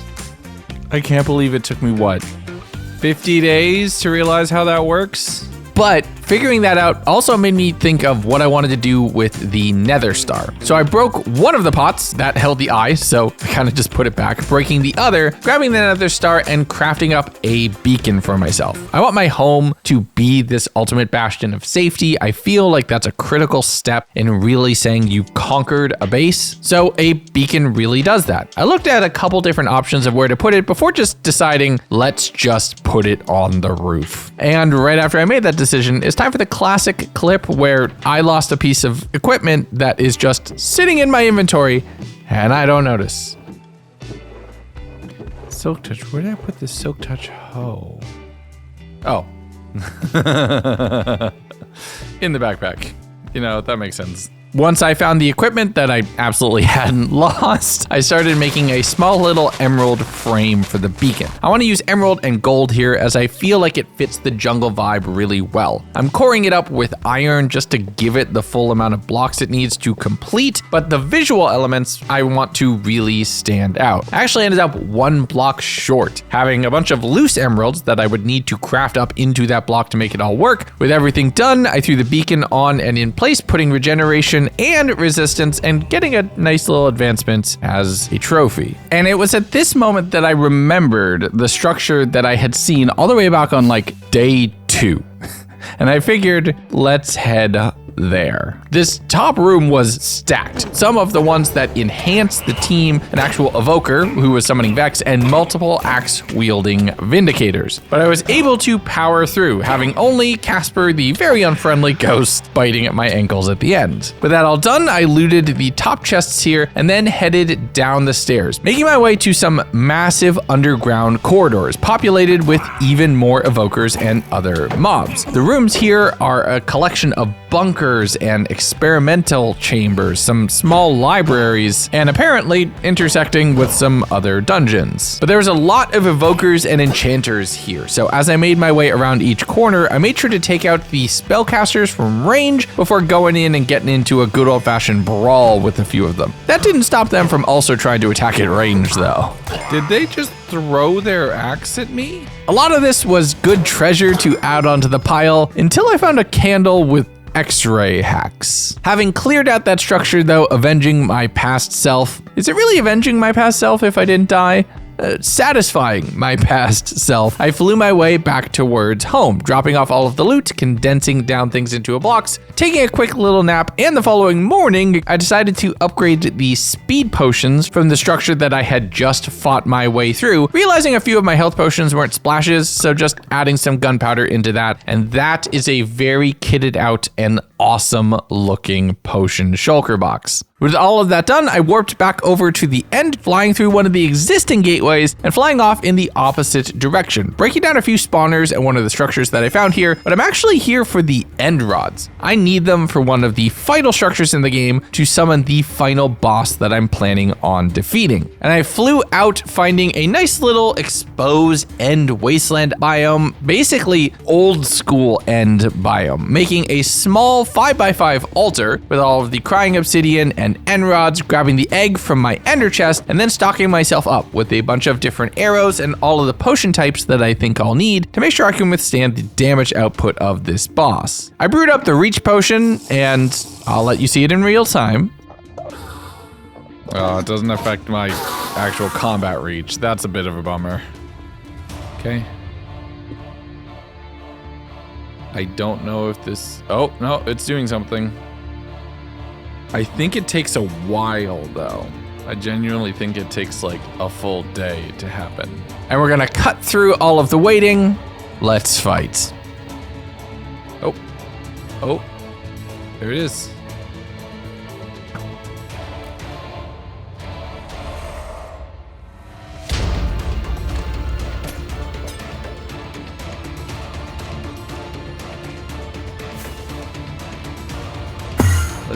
Ow. I can't fly. Does it seriously ground me from flying? It grounds me. Come on.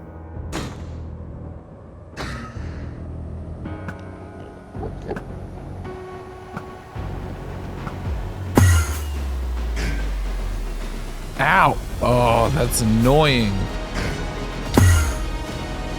Ow.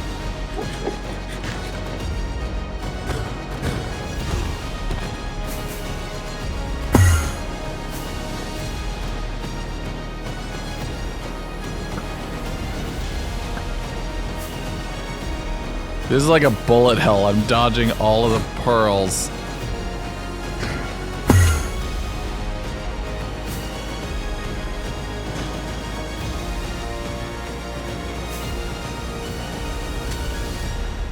Hey, I saw it explode. Oh, all the bullets are still there. The void portal.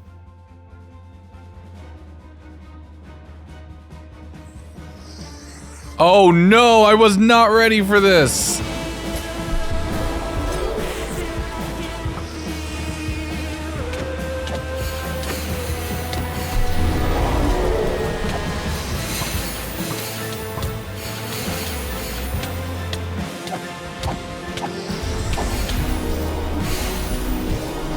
I can't fly.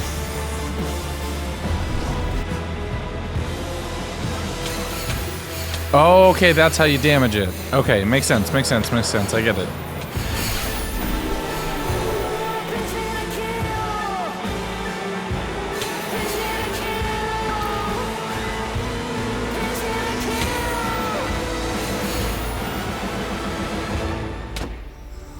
Now knowing how to damage this boss, I started kiting around the void shadows, clearing out a few of them just so it doesn't get overwhelming, trying to kite the crystals to get hit, and eventually, occasionally, clearing out the enemies so I could restart and do it all over. Ah, no. Come on, shoot me. Shoot me. I can't fly here. I can't put down torches. I can't do anything but fight. So fight I shall. Oh no. With the Void Shadow itself now entering the battlefield, I had to be really careful. I don't know how hard that thing hits. And right now, it's less about the damage I'm taking to my hearts. My armor is keeping me really well protected. It's more the fact that my armor is about to break. No!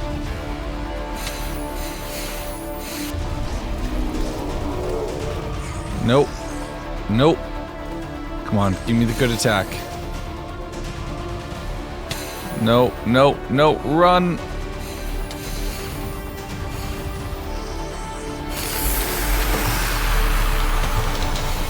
Yes!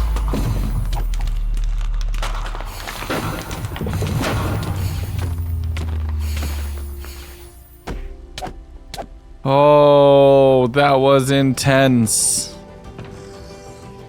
Source stone, shoot bullet, right. Phase through blocks. And there's the dragon egg back. So you can just do it all again. 1 durability. 1. That was way too close. Fame. I don't know what fame even does. Where are we? Where we were was thousands of blocks away from home, flying over the ocean. So a quick trip home, and I finally inspected my trophy properly. Right click, shoot bullet.